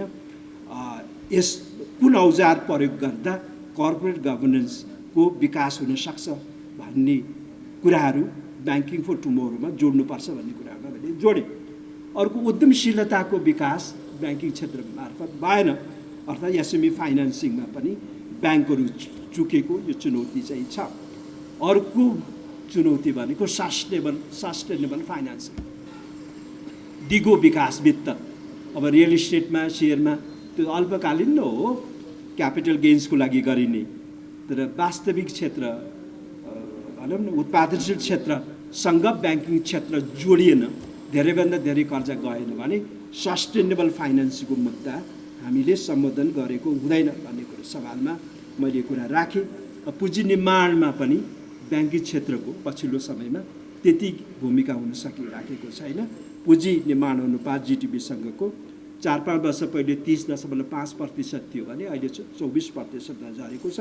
निजी क्षेत्रको त 4-5 वर्ष पहिले 22.8% पुँजी निर्माण अनुपात थियो भने अहिले 81-82मा 14.7मा झरेको। र निजी क्षेत्रको कुल पुँजी निर्माणमा, देशमा पुँजी निर्माण कुनै समयमा झन्डै 75% थियो भने अहिले 61%मा झरेको स्थिति छ। यसले के देखाउँछ भने ब्याङ्किङ क्षेत्रले राम्रोसँग काम गरिराखेको छैन, पुँजी निर्माणमा योगदान दिन सकिराखेको छैन, राष्ट्रिय अर्थतन्त्रसँग जोड्न सकिरहेको छैन, निजी क्षेत्रको विकासमा यसले सहयोगी भूमिका खेल्न सकिराखेको छैन भन्ने कुरा देखाउँछ। अब म ब्याङ्किङ टुमोरो, फ्युचरको कुरा गर्छु। सुधारको मार्गचित्र के हुनुपर्छ, यी मैले च्यालेन्जेस र ब्याङ्किङ टुडेको समीक्षा गरिसकेपछि अब प्रविधि भनेर मात्रै भएन, प्रविधि भनेर मात्र भएन, थुप्रा कुराहरू हामीले आगामी दिनमा ब्याङ्किङ क्षेत्रको सुधारको लागि गर्नुपर्छ जस्तो लाग्छ। सबभन्दा पहिले त कर्पोरेट कल्चरको विकास भएका ब्याङ्कहरूको विकास गरिनुपर्छ। केन्द्रीय ब्याङ्कले ध्यान दिनुपर्ने कुराहरू, पेमेन्ट सिस्टम सुरक्षित हुनु पर्यो, निजी क्षेत्रको कर्पोरेटाइजेसन हुनु पर्यो, मैले 1-2 महिनादेखि बोल्दै आएको विषय। अब हाम्रा ब्याङ्कहरू अलिकति कर्पोरेट कल्चर त छ नि, अलि त छ नि, राम्रै छ भन्नुपर्ने हुन्छ। ओभर द इयर्स विकास भएको छ, अपेक्षित सुधार नभए तापनि कर्पोरेट कल्चर छ। तर ब्याङ्करले जुन ऋण दिन्छ, ऋणीहरू छन्, बिजनेस फर्म छन्। अब वाणिज्य ब्याङ्कले ऋण दिने भनेको त कर्पोरेट फाइनेन्सिङ भन्छ, होलसेल लेन्डिङ भन्छ, इन्टरनेसनल ट्रेड फाइनेन्सिङ भन्छ। हाम्रो काम त्यही हो भन्छ। जुन रूपमा वाणिज्य ब्याङ्कले अहिलेको जुन कर्पोरेट कल्चर सहित आफ्नो व्यवसाय सञ्चालन गरिराखेका छन्, त्यसै प्रकारले आफूले ऋण दिने बिजनेस फर्ममा पनि कर्पोरेट कल्चरको विकास हुनु पर्यो। वाणिज्य ब्याङ्कले फिटिक्कै ध्यान नदिएको विषय निजी क्षेत्रको कर्पोरेटाइजेसन भएन। इन्डिभिजुअल ऋणी हुन सक्छन्, पारिवारिक ऋणी हुन सक्छन्, तर एउटा गर्व गर्न लागेको निजी क्षेत्रको विकास हुन सकेन। वाणिज्य ब्याङ्कको विकास भए, अन्तर्राष्ट्रिय स्तरका वाणिज्य ब्याङ्क छन् नेपालमा, तर हामीले गर्व गर्न लागेको निजी क्षेत्र, कर्पोरेट सेक्टर, कर्पोरेट कल्चर भएको कर्पोरेटाइजेसनमा काम भएन। अब राष्ट्रिय ब्याङ्कले ल ठिक छ, वाणिज्य ब्याङ्कले होलसेल लेन्डिङ गर्ने हो, सानोतिनो कर्जा दिँदैन, ठुलै कर्जा दिने हो। जसलाई ठुलो कर्जा दिइरहनु भएको छ, ती ऋणीहरूमा, ती बिजनेस फर्म चाहिँ कर्पोरेट कल्चरको विकास हुनु पर्यो, मद्दत गर्नुहोस् भन्ने कुराहरू गर्नुपर्ने हुन्छ, कार्यक्रम नै दिनुपर्ने हुन्छ जस्तो मलाई लाग्छ। अर्को कुरा चाहिँ यो डिजिटल ब्याङ्कको कुरो, रुवालजीले पनि यसबारे नियो ब्याङ्क भनिन्छ नि को सवालमा केही भनिदिन भन्नुभएको थियो। अब डिजिटल ब्याङ्क हामीलाई चाहिन्छ। डिजिटल ब्याङ्किङ र डिजिटल ब्याङ्कमा फरक छ। डिजिटल ब्याङ्किङ भनेको मोबाइल ब्याङ्किङ हो, डिजिटल ब्याङ्किङ भनेको इन्टरनेट ब्याङ्किङ हो। डिजिटल ब्याङ्किङ भनेको मोबाइल ब्याङ्किङ हो, इन्टरनेट ब्याङ्किङ हो। डिजिटल ब्याङ्क भनेको यो भर्चुअल ब्याङ्क हो,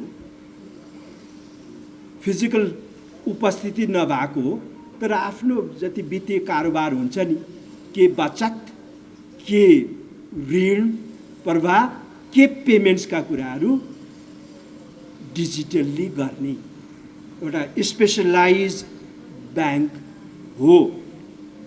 अब भारतले अहिलेसम्म डिजिटल ब्याङ्कको अवधारणालाई त्यति महत्त्व दिएको छैन। तर भारत बाहेक अरू साउथ एसियामा डिजिटल ब्याङ्कको स्थापना हुनुपर्छ भन्ने कुरामा एकमत छ। थुप्रा देशहरूले, बङ्गलादेश लगायत, पाकिस्तान लगायत, श्रीलङ्का लगायत, साउथ इस्ट एसियन कन्ट्रिज, थुप्रा देशहरूले अब हामी डिजिटल ब्याङ्कमा जानुपर्छ। डिजिटल ब्याङ्किङले मात्रै पुग्दैन, किनभने त्यो अटेन्सन डिफ्युज हुन्छ। परम्परागत ब्याङ्किङ सेवा दिने ब्याङ्कहरूले पनि डिजिटल ब्याङ्किङ सेवा दिइरहेका छन्, ठिक छ, तर उनीहरूले डिजिटल ब्याङ्किङलाई अगाडि लान सक्दैनन्। त्यसैले साइबर सिक्युरिटीको समस्या समाधान गर्ने हो भने केन्द्रीय ब्याङ्कले डिजिटल ब्याङ्कको स्थापनामा पहल कदमी लिनुपर्ने हुन्छ। राष्ट्र ब्याङ्कलाई मद्दत पुग्छ र ट्रेडिसनल ब्याङ्क थ्रु साइबर सिक्युरिटीमा केन्द्रीय ब्याङ्कलाई सहयोग प्राप्त हुँदैन, उनीहरूलाई जानकारी हुँदैन, विशेषज्ञता हुँदैन, राष्ट्र ब्याङ्कलाई पनि हुँदैन। त्यसैले एक आपस म्युचुअल नलेज सेयरिङको लागि पनि, होइन, अर्को ओपिनियन लिनको लागि पनि स्पेसलाइज गर्ने वित्तीय यो फिनटेकमा स्पेसलाइज गर्ने डिजिटल ब्याङ्क चाहिन्छ। एउटा यो। दोस्रो, थुप्रा सेन्ट्रल ब्याङ्क्सहरूले central bank digital currency issue गर्छ भनेर अध्ययन गरिरहेछन्। राष्ट्र ब्याङ्कले पनि अध्ययन गरिराखेको छ, अनगोइङ छ। र यो सेन्ट्रल ब्याङ्क डिजिटल करेन्सी कस्तो स्वरूपमा इस्यु गर्नुपर्छ भन्ने कुरो गाह्रो छ। चाइनाले अलिअलि गरिरहेछ, एक दुईवटा अरू केन्द्रीय ब्याङ्कले गरिरहेछन्, तर ठ्याक्कै के हो, कस्तो किसिमको central bank digital currency suit गर्छ, एक्सेप्टेबल हुन्छ, सजिलो हुन्छ भन्ने कुरो थुप्रा सेन्ट्रल ब्याङ्क्सहरूलाई थाहा छैन। त्यसैले सेन्ट्रल ब्याङ्क डिजिटल करेन्सीमा योगदान पुर्याउनको लागि पनि नेपाल र राष्ट्र ब्याङ्कले 2-3वटा कमसेकम फिनटेक कम्पनीलाई डिजिटल ब्याङ्कको लाइसेन्स दिनै पर्छ भन्ने मलाई लाग्छ। तेस्रो, ब्याङ्किङ सेवालाई इम्प्रुभ गर्नको लागि अहिलेको भन्दा 72 राम्रो गर्नको लागि पनि डिजिटल ब्याङ्क चाहिन्छ। भारतले स्वीकारेको छैन, सुरु गरेको छैन भन्दै हामी भारतको पिछे लग्नु पनि हुनु भएन। यो लिप फ्रक पनि गर्नुपर्ने हुन्छ। त्यो हिसाब किताबले डिजिटल ब्याङ्कलाई हेर्नुपर्छ भन्ने मलाई लाग्छ। भारतमा पनि नीति आयोगले त डिजिटल ब्याङ्कमा भारत जानुपर्छ भन्ने कुरा गरेको थियो, पेपरै तयार गरेको थियो।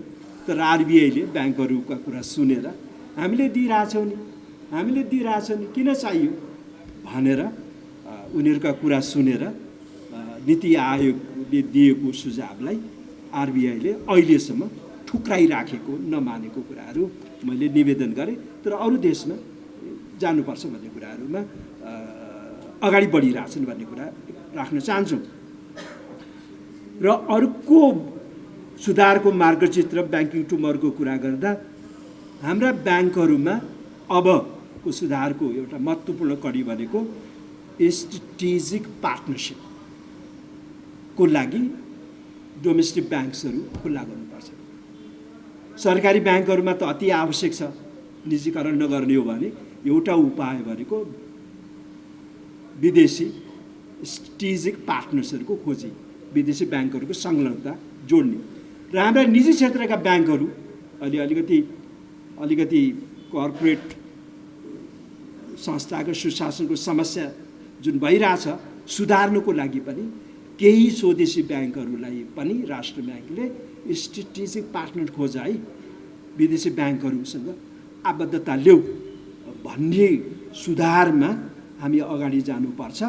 यसले अहिले संस्थाको सुशासनका कुराहरू, ब्याङ्कर व्यवसाय छुटाउने कुराहरू जुन भइरहेछ यसले सहयोग पुर्याउँछ जस्तो लाग्छ। यदि वैदेशिक स्ट्रेटेजिक पार्टनर सहितका ब्याङ्कहरू हामीले सञ्चालन गर्ने हो भने र कर्पोरेट कल्चरको अझै विकास हुन्छ। अन्तर्राष्ट्रिय असल अभ्यासहरू ब्याङ्क आफैले भित्र्याउँछन्, राष्ट्र ब्याङ्कले गाइडलाइन्स मार्फत निर्देशन दिनु पर्दैन। स्ट्यान्डर्ड चार्टरलाई हेरे पुग्छ होइन, एभरेस्ट ब्याङ्क, एसबिआई ब्याङ्कलाई हेरे पुग्छ। उनीहरू एउटा भनौँ न अन्तर्राष्ट्रिय असल अभ्यासमा बसिराखेको राष्ट्र ब्याङ्कले अत्यन्त सजिलो भएको छ नियमन गर्न।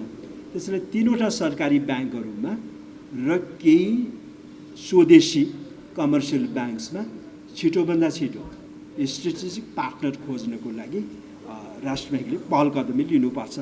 र ब्याङ्किङ फर टुमोरो त्यही नै हो जस्तो लाग्छ मलाई गतिशीलताको लागि। चौथो भनेको फाइनेन्सियल कोअपरेटिभ्स, यो वित्तीय सहकारी भन्छौँ नि। अब अहिले 13-14 खर्ब कति निश्चय परिचालन गरेको आर्थिक सर्वेक्षणले तथ्याङ्क दिइरहेछ। पोहोर परार 5-6 खरब कुरा भइरहेको थियो आर्थिक सर्वेक्षणले। अहिले 81, 11, 12, 13 खर्ब कुरा गर्छ। थुप्रो डिपोजिट फाइनेन्सियल कोअपरेटिभ्सले परिचालन गरिराखेको अवस्था छ। अब अहिलेसम्म राष्ट्र ब्याङ्कले हात त हालिरहेको छैन। सेकेन्ड टियर इन्स्टिट्युसनको कुरा राष्ट्र ब्याङ्कले गरेको हो 20-25 वर्ष पहिलेदेखि। तर प्राधिकरण त आएको छ, तर सेकेन्ड टियर इन्स्टिट्युसनको रूपमा आएन।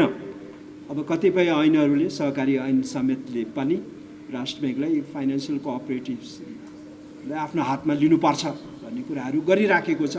राष्ट्र ब्याङ्कले पछिल्लो समयमा केही गाइडलाइन्सहरू पनि, अत्यन्त राम्रो गाइडलाइन्सहरू यो वित्तीय सहकारीको लागि जारी गरेको अवस्था चाहिँ छ। र फाइनेन्सियल कोअपरेटिभ्स नेपालको भविष्य हो जस्तो लाग्छ मलाई। 20-25 वर्षसम्मको लागि सुरुवाती चरणमा उद्यमशीलताको विकास र वित्तीय पहुँच पुर्याउनको लागि पनि बचत तथा ऋण सहकारीको महत्त्वपूर्ण योगदान हिजो रह्यो। संविधानले पनि त्यही परिकल्पना गरेको छ। र यसको खिलाफमा, संविधानको खिलाफमा, संविधानलाई एमेन्डमेन्ट नहुँदासम्म त कोही पनि निकाय जानु हुँदैन। त्यसैले फाइनेन्सियल कोअपरेटिभ्सको संस्थागत सुधार कसरी गर्ने? थुप्रा देशहरूमा, भारतमा थुप्रा देशहरूमा कोअपरेटिभ्सले नै वित्तीय सेवाहरू निम्न आय भएका व्यक्तिहरूलाई दिइरहेछ। कतिपय मानिसहरू नेपालमा भन्छन् यो वाणिज्य ब्याङ्कले सर्वसाधारणलाई यो ब्याज दर किन दिएको? फ्रीमा दिनुपर्छ, अरू देशमा नेगेटिभ ब्याज दर छ भन्छन्। धेरै मानिसहरूले बुझिरहेको छैनन्। न्यून ब्याज दर, तपाईँ नेपालका ब्याङ्कहरूमा यदि डलर खाता खोल्नुहुन्छ भने 3-4% अहिले ब्याज दिइराखेका छन् डलर खातामा पनि। त्यसैले अब नेगेटिभ ब्याज दर भनेको विशिष्ट परिस्थितिमा अब विशिष्ट चिजको लागि दिने हो। भने वाणिज्य ब्याङ्कले केन्द्रीय ब्याङ्कमा पैसा राख्छ नि होइन, कस्टोडियनको हिसाब किताबले, त्यहाँ केन्द्रीय ब्याङ्कले कमिसन फी चार्ज गर्ने कुरालाई नेगेटिभ इन्ट्रेस्ट रेट भनिन्छ। र संसारमा कतै पनि नेगेटिभ इन्ट्रेस्ट रेटको त्यो बाहेक हुँदैन, ब्याज दिनुपर्छ। र कतिपय अवस्थामा वाणिज्य ब्याङ्कले थोरै ब्याज अफर गर्ने डिपोजिटरलाई, तर कोअपरेटिभ्स मार्फत त्यो कम्पन्सेसन साना निक्षेपकर्ताले पाउने भएको हुनाले पनि फाइनेन्सियल कोअपरेटिभ्सको महत्त्व रहेको छ। अहिले जुन ब्याज दर 2.75% झरेको छ। तपाईँहरू एटिएम कार्ड चलाउनुको लागि बचत खाता त खोल्नु भएको छ, हेर्नुहोस् 2.75 छ। 1 महिना अगाडि 3% पाउनुहुन्थ्यो, अहिले घटेर यो मौद्रिक नीति त निक्षेपकर्ताको ब्याज दर घटाउनुको लागि आएको जस्तो देखियो। जसको अर्गनाइजेसन छैन, केही छैन, उनीहरूले ठुला ऋणीहरूलाई सस्तोमा कर्जा दिने, उनीहरूलाई राहत दिने, सरकार होइन, राष्ट्र ब्याङ्क होइन, साधारण निक्षेपकर्ता। यो सहकारीको सन्दर्भमा मकै पोल्नेहरू के भन्छ नि, मकै पोल्नेले राखेको सहकारीमा राखेको पैसा के भयो भन्छ नि। अब त्यही एनालोजी युज गर्ने हो भने मकै पोल्नेले भविष्यको लागि औषधि उपचारको लागि ब्याङ्कमा राखेको, धनीले त पैसा राख्दैन। अलिकति धनी 3-4 करोड भयो भने त सेयरमा लगानी गर्छ, पोर्टफोलियो बनाएर बस्छ, रियल इस्टेटमा लगानी गर्छ, व्यवसाय गर्छ। बचत गर्ने भनेको त एउटा मार्जिनमा बस्ने सर्वसाधारण नागरिक हो। र भनौँ न यो इन्स्टिट्युसन यो भनौँ न यो कर्मचारी सञ्चय कोष, नागरिक लगानी कोषहरू जस्ताहरूले कर्मचारीको व्यवस्थापनको लागि त्यहाँ बचत फोर्स सेभिङ हुने कुराहरू हुन्छ नै। त्यसैले फाइनेन्सियल कोअपरेटिभ्सलाई केन्द्रबिन्दुमा राख्नुपर्ने आवश्यकता छ। उद्यमशीलताको विकासको लागि, वित्तीय पहुँच विस्तारको लागि, एउटा स्वरोजगारको स्थिति सिर्जना गर्नुको लागि, युवाहरूलाई विदेशबाट पलायनबाट रोक्नुको लागि चाहिन्छ। अब 5औँ सुधारको मार्गचित्रको भनेको ब्याङ्क्स फर मिसिङ मिडल नेपालमा छैन। Bank for missing middle, missing middle सुन्नुभएको छ तपाईँहरूले? मिसिङ मिडल सहकारीले अलिकति लघु उद्यमशीलता कर्जा के दियो, उद्यमी बनायो, धनीहरू ठुला ऋणीहरू छन्, वाणिज्य ब्याङ्कले कर्जा दिइरहेछन्, वित्तीय पहुँचमा कुनै समस्या छैन, कर्जामाथिको पहुँच। तर सहकारी लघु वित्त वित्तीय संस्थाहरूले दिने कर्जा दिने ग्राहक र वाणिज्य ब्याङ्कले दिने ठुला ऋणीहरूको बिचको मिसिङ मिडललाई वित्तीय सेवा दिने संस्थाहरू बलियो रूपमा आउन सकिरहेछ। बिचमा 50 को दशकमा नेपाल राष्ट्र ब्याङ्कमा तत्कालीन गभर्नर सत्येन्द्र पारा श्रेष्ठले एउटा भनौँ डिफ्रेन्सिएटेड ब्याङ्किङ बिजनेस मोडलको अवधारणा ल्याएर विकास ब्याङ्कहरू, वित्त कम्पनीहरूको स्थापना इन्करेज गरे निजी क्षेत्र मार्फत। त्यसले काठमाडौँभन्दा बाहिर उद्यमशीलताको विकासमा महत्त्वपूर्ण भूमिका खेलेको थियो। र वित्तीय क्षेत्र कन्सलिडेसनको नाममा, मर्जर र इक्विजिसनको नाममा, मेगा मर्जरको नाममा नीति निर्माताहरूले ठ्याक्कै भन्यो भने राष्ट्र ब्याङ्कले दिग्भ्रमित भएर नाच्ने काम गर्यो। वाणिज्य ब्याङ्कमा विलय गराउनुमा राष्ट्र ब्याङ्कको महत्त्वपूर्ण नकारात्मक भूमिका रहेको कुरा यो मिस्टेकै हो, यो स्वीकार्नुपर्छ। अब मिस्टेक त हुन्छ, त्यसबाट पाठ सिक्ने हो। त्यसैले अब फ्युचर अफ ब्याङ्किङ भनेको मिसिङ मिडललाई केयर गर्ने, वित्तीय सेवा दिने चाहियो। मिसिङ मिडललाई सेवा दिने ब्याङ्कहरू अब नेपालमा चाहिए, फोकस त्यसैमा हुनुपर्छ जस्तो लाग्छ। ब्याङ्किङ लाइसेन्सको वितरणमा के भनेर मलाई सोध्नु भएको छ रोयलजीले। त्यसैले जहाँसम्म ब्याङ्कलाई अब नयाँ लाइसेन्स जारी गर्ने भन्ने कुरो छ नि, अब राष्ट्र ब्याङ्कले वाणिज्य ब्याङ्कलाई अब लाइसेन्स दिन्छु भनेर बोर्डमा लाँदा त्यहाँ त हङ्गामा हुने त भइ नै हाल्यो।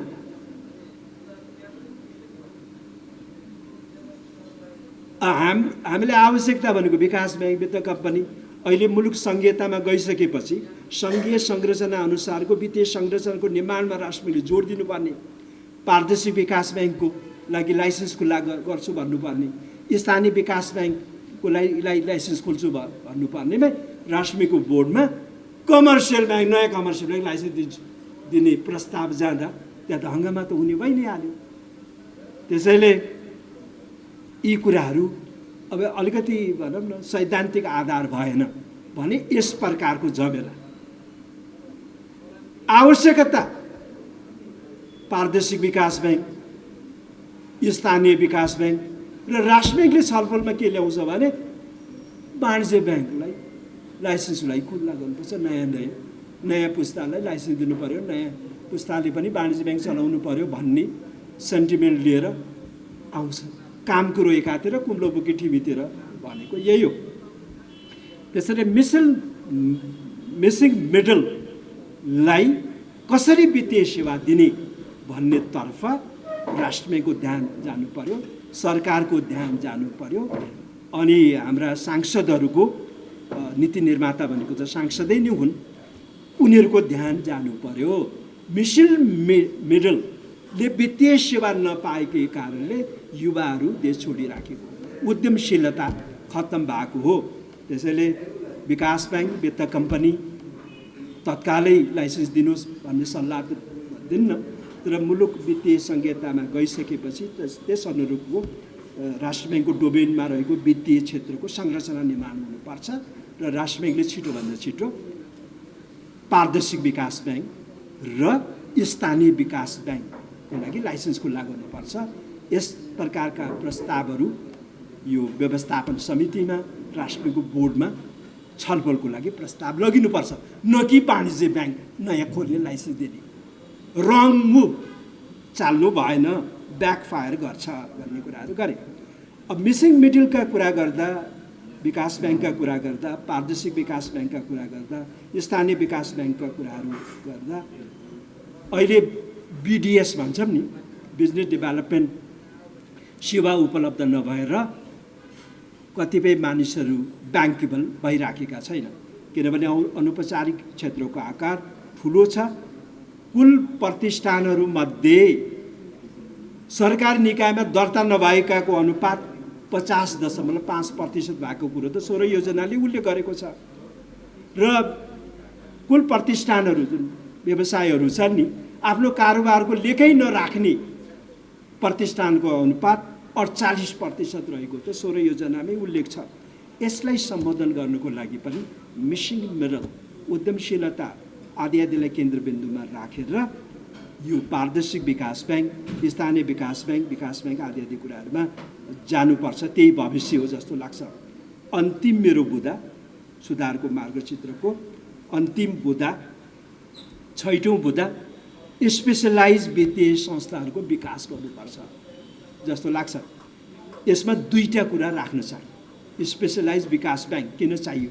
हामीले भन्यौँ ब्याङ्किङ क्षेत्र राष्ट्रिय अर्थतन्त्रसँग जोडिएन, उत्पादनशील क्षेत्रसित जोडिएन भनेर व्याख्या त मैले गरिसकेँ। त्यसको लागि स्पेसलाइज वित्तीय संस्थाहरू चाहिए।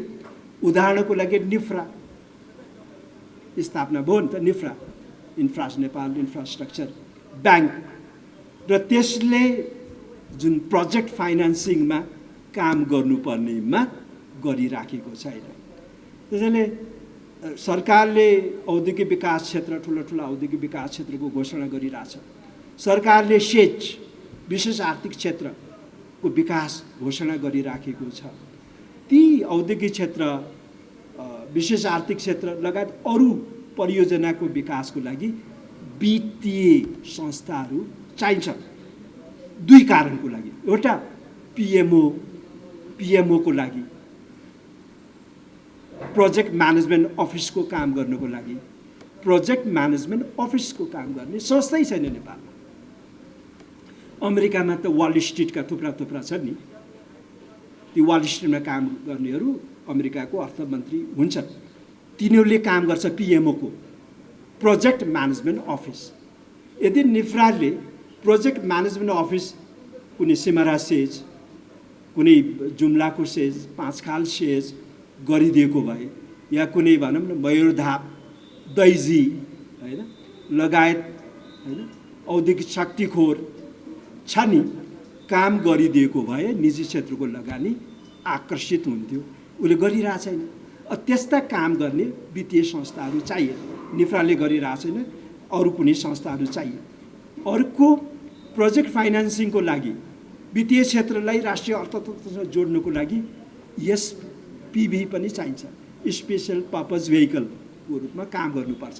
यो कार्यको लागि मद्दत पुर्याउनुको लागि पनि त्यस प्रकारका वित्तीय संस्थाहरू निफ्रा जुन इनिसियल्ली परिकल्पना अनुसार स्थापना गरिएको थियो, एसपिभीको विकासको लागि पनि हामीलाई वित्तीय संस्थाहरू चाहिन्छ।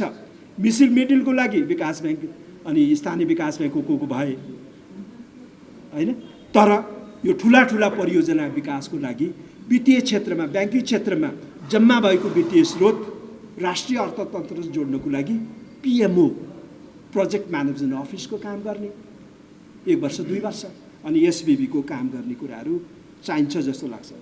अर्को हेजिङ एजेन्सी चाहियो होइन। विदेशी मुद्राको सञ्चिति बढेको छ, वित्तीय स्रोत ब्याङ्कहरूमा थुप्रो छ, तरलता छ, तर कर्जा जान सकिराखेको छैन। एउटा कारण चाहिँ यो जोखिम, लङ टर्म जोखिम। अब फरवर्ड कन्ट्र्याक्ट के छ त्यो त 3 महिने 1 वर्षको लागि हो जोखिम व्यवस्थापनको। लङ टर्म जोखिम व्यवस्थापन गर्ने संस्थाहरू नहुँदा पनि वित्तीय क्षेत्रमा जम्मा भएको वित्तीय स्रोत र विदेशी मुद्राको सदुपयोग हुन सकिराखेको छैन। ब्याङ्किङ टुमरो कुरा गर्दा यी कुराहरू गर्नुपर्ने हुन्छ। अहिले पपुलर होइन बजवर्ड त फिनटेक भन्छौँ, त्यो चाहिन्छ। त्यसको लागि डिजिटल ब्याङ्कको स्थापना गर्दा राम्रो भन्ने कुरा गरिराख्यो, तर डिजिटल ब्याङ्कले मात्रै पुग्दैन, फिनटेकले मात्रै पुग्दैन। यस प्रकारका संस्थागत व्यवस्था, वित्तीय क्षेत्रमा संस्थागत व्यवस्था गरेर हामी चुकेको कारणले यो वित्तीय क्षेत्र राष्ट्रिय अर्थतन्त्र जोडिन सकेको होइन। कर्पोरेट कल्चरको विकास भएको छैन, संस्थागत सुधारमा समस्या छ। त्यसैले ब्याङ्क र व्यवसाय छुट्याउने कुरामा अब अलमल गर्नु भएन। यी कुराहरू ब्याङ्किङ फर टुमरोको लागि अति आवश्यक छन् भन्दै म यही रोकिन्छु। तपाईँ अगाडि आएको आइ, अब त्यो नारायण करे कि उहाँले गरे जस्तो गर्दैन, कति के गरे ल समाप्त गरेँ। सञ्चार माध्यमको छाता संस्था इकोनोमिक मिडिया एसोसिएसन नेपालले चाहिँ आयोजना गरेको यो इमान डायलग ब्याङ्किङ फ्युचर कार्यक्रममा चाहिँ मलाई पनि बोलाएर आफ्नो मन्तव्य राख्न चाहिँ दिनुभएकोमा म रोयलजीलाई हार्दिक धन्यवाद दिन चाहन्छु। नेपाली अर्थतन्त्रले गति लिन थालेको यस महत्त्वपूर्ण घडीमा अर्थतन्त्रका हरेक क्षेत्र र वर्गलाई प्रभाव पार्ने बैङ्किङ क्षेत्रको वर्तमान स्थिति, मुख्य सवालहरू र आगामी यात्रा कस्तो रहनेछ भन्ने विषयमा इमानले आयोजना गरेको यो कार्यक्रम अत्यन्त महत्त्वपूर्ण र प्रशंसनीय रहेको छ। मौद्रिक र वित्त नीति दुवै सार्वजनिक भई नयाँ आर्थिक वर्षको सुरुवातमै आयोजना गरेको यस बहसबाट बहुमूल्य विचार र सुझावहरू प्राप्त हुनेमा म विश्वस्त छु। उपस्थित महानुभावहरू, नेपाल राष्ट्र ब्याङ्कले मौद्रिक नीति नियमन तथा आवश्यक अन्य प्रावधानहरू मार्फत बैङ्किङ क्षेत्रमा स्थायित्व कायम राख्न निरन्तर क्रियाशील रहेको विषयवस्तु यहाँहरूलाई अवगतै छ। बैङ्किङ तथा वित्तीय संस्थाहरूको वर्तमान स्थिति र परिदृश्यलाई नेपाल राष्ट्र ब्याङ्कका तर्फबाट हामीले पनि राम्ररी निहालिराखेका छौँ। नेपाली बैङ्किङ क्षेत्रको यो लामो इतिहासमा बैङ्किङ प्रणालीमा भएको विस्तार र आधुनिकीकरण, त्यस्तै वित्तीय पहुँचमा भएको विस्तार, भुक्तानी प्रणालीको आधुनिकीकरण, वित्तीय सेवाको विविधीकरण र गुणस्तरमा सुधार र स्वतन्त्र मौद्रिक नीतिको प्रभावकारी कार्यान्वयन मार्फत समग्र आर्थिक स्थायित्व कायम गर्दै आउनु हाम्रा प्रमुख उपलब्धि र गौरवका विषयहरू हुन्। विगतको कोभिड महामारी र तत्पश्चात विश्व अर्थतन्त्रमा देखिएका विभिन्न आपत्तिजन्य व्यवधानहरूका कारण केही वर्ष यता अर्थतन्त्रले अपेक्षित गति लिन सकेको थिएन। यो बैङ्किङै क्षेत्रको सुधार सम्बन्धी कुराहरू हुँदा पनि त्यसमा आर्थिक क्षेत्र पनि जोडिने भएको हुनाले मैले केही आर्थिक क्षेत्रका बुँदाहरू पनि राख्न चाहेकी छु। जस्तो अघि म्याक्रो फाइनेन्सियल लिङ्केज भन्ने कुराहरू पनि आएका थिए।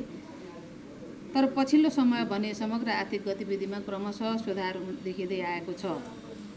आर्थिक वर्ष 81-82मा आर्थिक वृद्धि 4.6% हुने राष्ट्रिय तथ्याङ्क कार्यालयको अनुमान रहेको छ। यो आर्थिक वृद्धि अघिल्लो वर्ष 3.7% थियो। अर्थतन्त्रका सबै उपक्षेत्रहरूमा पनि गत वर्ष सङ्कुचनमा गएका थिए भने अहिले यिनीहरू चाहिँ विस्तार हुने अनुमान गरिएको छ। यिनीहरूमा सुधार आएको छ भन्नुको अर्थ। त्यस्तै मुद्रास्फीति पनि राष्ट्र ब्याङ्कको लक्ष्यभन्दा तल नै रहेको छ। अहिले वार्षिक 2082 जेठको वार्षिक बिन्दुगत मुद्रास्फीति 2.7% मात्रै छ। चाहिँ औसतमा पनि अब 4.5% को हाराहारीमा छ। त्यस्तै ब्याज दरहरूको सन्दर्भमा हेर्ने हो भने अल्पकालीन तथा दीर्घकालीन ब्याज दरहरू चाहिँ उल्लेखनीय रूपमा चाहिँ घटेका छन्। बैङ्क वित्तीय संस्थाहरूमा उल्लेखनीय रूपमा तरलता छ। त्यसैले अहिले चाहिँ कस्तो भने ब्याज कम भएको र यो तरलता उल्लेखनीय मात्रामा भएको कारणले गर्दाखेरि चाहिँ लगानीका लागि उपयुक्त विकल्पहरू चाहिँ छन्। त्यति भन्न मैले चाहन्छु। विप्रेषण लगायत विदेशी विनिमय सञ्चिति पनि हाम्रो उल्लेखनीय रूपमा नै सुधार भएको छ। भन्नुको अर्थ पर्यटक आगमनमा पनि सुधार भएको छ। वैदेशिक रोजगारीमा जाने व्यक्तिहरूको सङ्ख्यामा पनि वृद्धि भएको छ। अब हुन त रेमिटान्स हाम्रो चाहिँ दिगो स्रोत होइन, सधैँभरि यसमा रमाउन सकिँदैन। तथापि अहिलेको हाम्रो बाह्य क्षेत्रको जुन सबलता छ त्यसलाई चाहिँ सपोर्ट गर्ने एउटा चाहिँ मुख्य चाहिँ अङ्ग चाहिँ त्यो पनि भएको हुनाले र त्यसमा सुधार आउँदा बाह्य क्षेत्र पनि सबल भएको अवस्था चाहिँ छ। अब यही बिचमा अब बजेट आएको छ। अब यहाँहरूले भने जस्तो बैङ्किङ क्षेत्रका कुराहरू पनि त्यहाँ धेरै आएका छन्। न्यू ब्याङ्क स्थापना गर्ने भन्ने कुराहरू चाहिँ आएको छ। बजेटले वित्तीय क्षेत्र सुधार रणनीति, उत्पादनशील क्षेत्रमा लगानी, गुणस्तरीय कर्जा प्रवाह लगायतका बैङ्किङ क्षेत्रसँग सम्बन्धित दीर्घकालीन विकासका कार्यक्रममा चाहिँ जोड दिएको छ। अब राष्ट्र ब्याङ्कले पनि यसलाई प्राथमिकतामा राख्दै मौद्रिक नीति निर्माण गरिसकेको अवस्था छ। नेपाल राष्ट्र ब्याङ्कले यो 82-83 को मौद्रिक नीति चाहिँ भर्खरै सार्वजनिक गरेको छ जुन, त्यसमा चाहिँ वित्तीय क्षेत्रको माध्यमबाट अर्थतन्त्रलाई थप गति प्रदान गर्न चाहिँ हदैसम्म लचिलो चाहिँ बनाएको छ मौद्रिक नीति। अब यो लचिलोपनालाई सदुपयोग गर्नु पर्यो बैङ्क वित्तीय संस्थाहरूले। म बैङ्क वित्तीय संस्थाको इतिहासमा जान चाहिनँ। इतिहास हामी सबैलाई थाहा छ। त्यसैले फ्युचरै भन्ने यहाँहरूको चाहिँ शब्दावली पनि भएको हुनाले फ्युचरमै जानु सान्दर्भिक हुन्छ जस्तो मलाई लाग्छ। त्यसो भएको हुनाले मुख्य रूपमा चाहिँ नेपाल राष्ट्र ब्याङ्कले दिएका सुविधाहरूको चाहिँ सदुपयोग गरिदिनु पर्यो मैले भन्न खोजेको कुरा। र यसलाई टेकन फर ग्रान्टेडको रूपमा लिनु भएन। यो अल्पकालीन मात्रै हो र हामीले छिटो छरितो ढङ्गले यसमा सुधार ल्याइहाल्नुपर्छ भन्ने हिसाबले मात्रै लिइदिनुपर्छ जस्तो मलाई लाग्छ। त्यो भयो भने अघि सस्टेनेबल फाइनेन्सको कुरा पनि आएको थियो। सस्टेनेबल ब्याङ्किङ सम्भव हुन्छ। मैले यति भन्न चाहन्छु। अर्को कुरा संस्थागत सुशासन दिगो हुनु पर्यो। हामीमा संस्थागत सुशासनको कमी कमजोरीहरू धेरै छ र यसमा सुधार भयो भने पनि हाम्रो बैङ्किङ चाहिँ धेरै उत्साहवर्धक हुन्छ।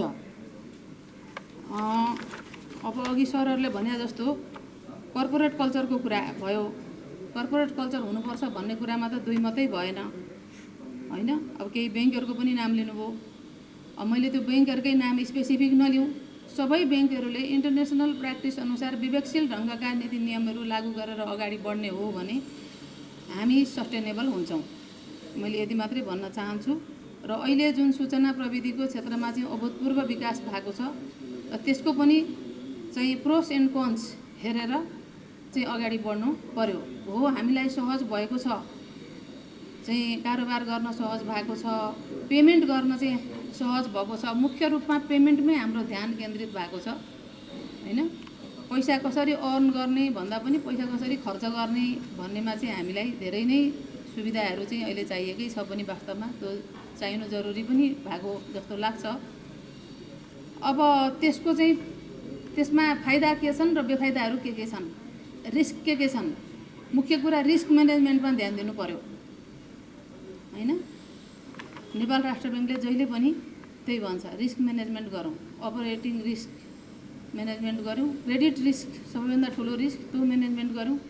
अब अहिले आएर बैङ्क वित्तीय संस्थाहरूमा ब्याङ्किङ सेक्टरमा चाहिँ कस्तो खालको रिस्क आउन सक्छ भन्ने खालको कुराहरू छ भने बढ्दो सूचना प्रविधिको प्रयोगको सन्दर्भमा, बढ्दो डिजिटल ब्याङ्किङ, बढ्दो अनलाइन ब्याङ्किङ यो भइरहेको अवस्थामा चाहिँ कस्तो खालको रिस्क आउन सक्छ त भन्ने खालको कुरामा इभन बैङ्क वित्तीय संस्थालाई मात्रै होइन, सेन्ट्रल ब्याङ्कलाई समेत आउँछ त्यस्तो खालको रिस्क भन्ने कुरा चाहिँ विदेशी सङ्घ संस्थाहरूले पनि भनिरहेका छन्। विदेशी फोरमहरूमा पनि छलफल हुन्छ। जस्तो लिक्विडिटी रिस्क, पहिला कुनै ब्याङ्क एउटा डुब्यो भने मान्छेहरूको लाइन लाग्छ, ब्याङ्क रन हुन्छ, मान्छे चाहिँ लाइन लाग्छन् भनिन्थ्यो। अहिले त मान्छे लाइन लाग्नै पर्दैन, सबैले चाहिँ आफ्ना मोबाइलबाट झिकिसक्छन् पैसा, होइन, थाहा पनि हुँदैन।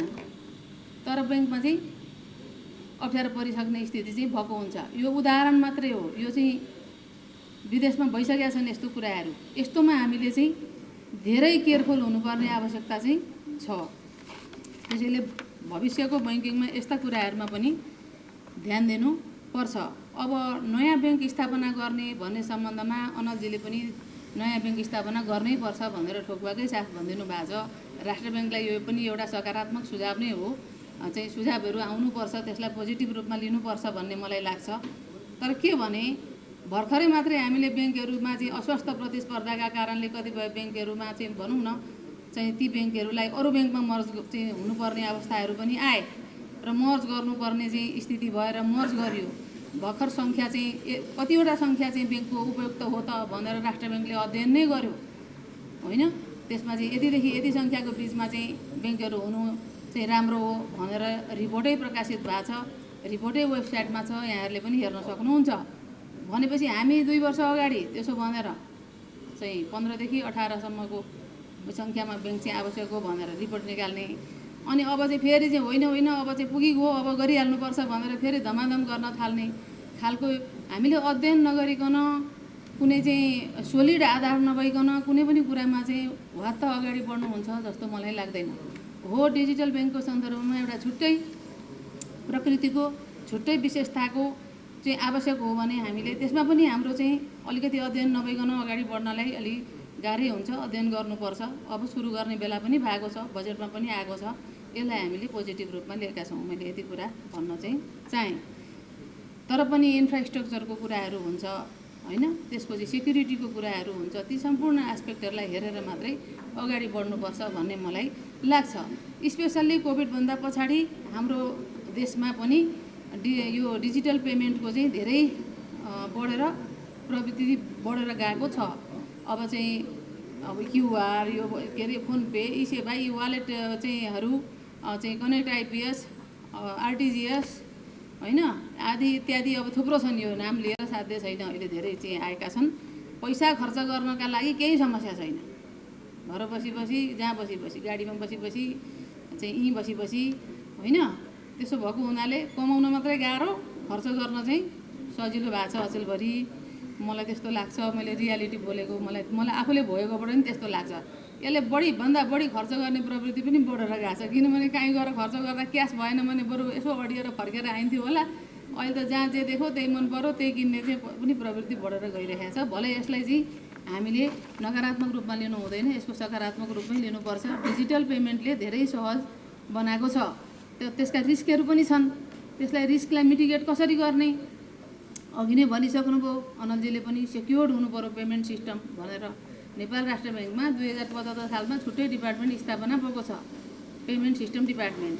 त्यो डिपार्टमेन्टले अहिले चाहिँ 27वटा पेमेन्ट सर्भिस प्रोभाइडर, ब्याङ्क तथा वित्तीय संस्थाभन्दा बाहेक 27वटा पेमेन्ट सर्भिस प्रोभाइडर र 9वटा पेमेन्ट सर्भिस अपरेटर छन्। यिनीहरूलाई नियमन गरिराखेको छ। उसको कामै नियमन चाहिँ नीति नियमहरू बनाउने हो। त्यसैले नियमन पनि भइरहेको छ र त्यही विभागले ओभरसाइट पनि गरिराखेको छ। त्यसमा चाहिँ आइटीको विशेषज्ञहरू पनि जानुहुन्छ। त्यहाँ भित्रभित्रै के भएछ त, किन पेमेन्ट सिस्टम डिजिटल भएपछि त डिजिटली नै हेर्नु पऱ्यो त्यहाँ के कस्ता कमी कमजोरी छन् भन्ने कुरा पनि। ती सम्पूर्ण कामहरू गरिराखेको छ।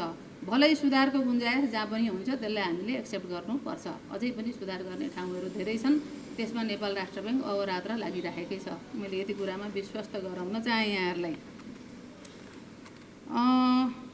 अब बैंकर र व्यवसायी छुट्याउनु पर्ने सन्दर्भमा यो अब एकदमै अब जायज कुरा हो, यसमा छलफल भइरहेको छ। यो चाहिँ अब चाहिँ राष्ट्र ब्याङ्क, अर्थ मन्त्रालय, अर्थ समिति, अब सबै ठाउँमा छलफल भइरहेको कुरा हो। यसलाई चाहिँ कुन रूपमा आउँछ यसलाई चाहिँ हामीले भविष्यमा हेर्नु नै पर्नेछ। त्यही अनुसार अगाडि बढ्नु पर्नेछ। नेपाल राष्ट्र ब्याङ्कले सबै वाणिज्य बैङ्कहरूलाई नै यो चाहिँ हेजिङ फेसिलिटी दिने भन्ने खालको सन्दर्भमा अब भर्खरै मात्रै यो विदेशी विनिमयसँग सम्बन्धित एकीकृत निर्देशनमा चाहिँ परिवर्तन गर्न लागेको छ। यो निकट भविष्यमै आउँछ, दुई चार दिनभित्रैमा। यसले पनि धेरै हेल्प गर्छ भन्ने मलाई लाग्छ। अब क्यापिटल बढाउनु पर्ने कुराहरूको सन्दर्भमा चाहिँ अब हो, क्यापिटल बढाउनु पर्ने त छ होइन। यसमा अब के हुन सक्छन् यसका एभिन्युजहरू भनौँ। अब चाहिँ बन्ड इस्यु गर्ने पनि ब्याङ्करले गरिरहेका छन्, डिभेन्चर इस्यु गर्नेहरू काम पनि गरिरहेका छन्। यसमा हामी छलफल गर्न सक्छौँ। राइट सेयरका कुराहरू पनि आउलान्। अब राइट सेयर भन्दा राइट सेयर हाल्ने हुन् कि होइनन्, उठ्ने हो कि होइन भन्ने खालका कुराहरू पनि आइरहेका छ होइन। अब यसमा चाहिँ बैङ्क वित्तीय संस्थाहरू पनि उहाँहरू पनि धेरै अग्रसर हुनुहुन्छ। उहाँहरूले हामीलाई सुझाव दिइहाल्नुहुन्छ, दिइरहनु भएकै छ होइन। त्यसो भएको हुनाले यसमा पनि थप चाहिँ अध्ययन गर्न सकिन्छ। मैले अहिले देखेको चाहिँ अब म यहाँ धेरै औपचारिक कुराहरू पनि लेखेर त ल्याएको थियो, तर यो धेरै कुराहरू चाहिँ भन्न मैले चाहन्न। मुख्य रूपमा अहिले बैङ्क वित्तीय संस्थाहरूको चाहिँ समस्याहरू भनेको तत्कालमा निष्क्रिय कर्जा चाहिँ अलिक केही बढ्या छ। कालो सूचीमा पर्ने ऋणीहरूको सङ्ख्या चाहिँ बढ्या छ निकै उल्लेखनीय ढङ्गले, र ब्याङ्करको गैर ब्याङ्किङ सम्पत्ति बढिरहेको छ। अब यिनीहरूमा चाहिँ सुधार ल्याउनु पर्ने अहिले आवश्यकता छ। सबैलाई यसले गाह्रो पारिरहेको छ। यसमा अब नीति नियमलाई खुकुलो पारेर मात्रै पनि सधैँभरि समस्याको समाधान हुँदैन। रिस्ट्रक्चरिङ, रिस्केड्युलिङ गरेर मात्रै के समस्या केही पर सर्ने मात्रै हो, समस्या जिउँका तिउँ रहन्छ। त्यसो भएको हुनाले यो चाहिँ ऋणी वर्गले पनि र बैङ्क वित्तीय संस्थाहरूले पनि, कतिपय ऋणीहरू अब तिर्न सक्ने ऋणीहरूले पनि नतिरी बस्नु भएको पनि अवस्था छ।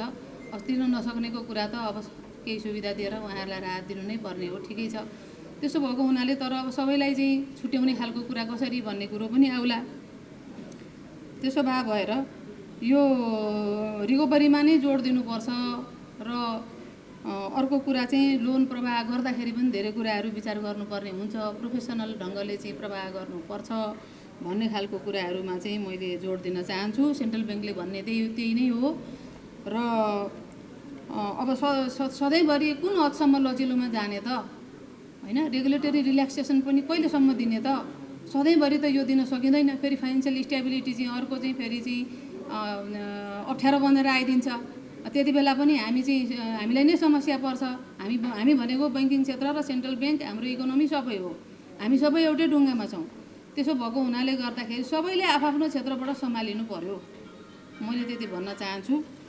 चाहिँ अब यति भन्दै चाहिँ यहाँहरूको यो सरहरूको सुझावहरू चाहिँ अत्यन्त साह्रो गर्वित छन्। त्यसका लागि म चाहिँ सरहरूलाई हार्दिक धन्यवाद दिन चाहन्छु। मैले लेखेर पनि लगाएको छु र यहाँहरूले धैर्यतापूर्वक चाहिँ मेरो कुरा सुनिदिनु भयो। र अब यो रेगुलेटरले अब धेरै बोल्नु पनि भएन।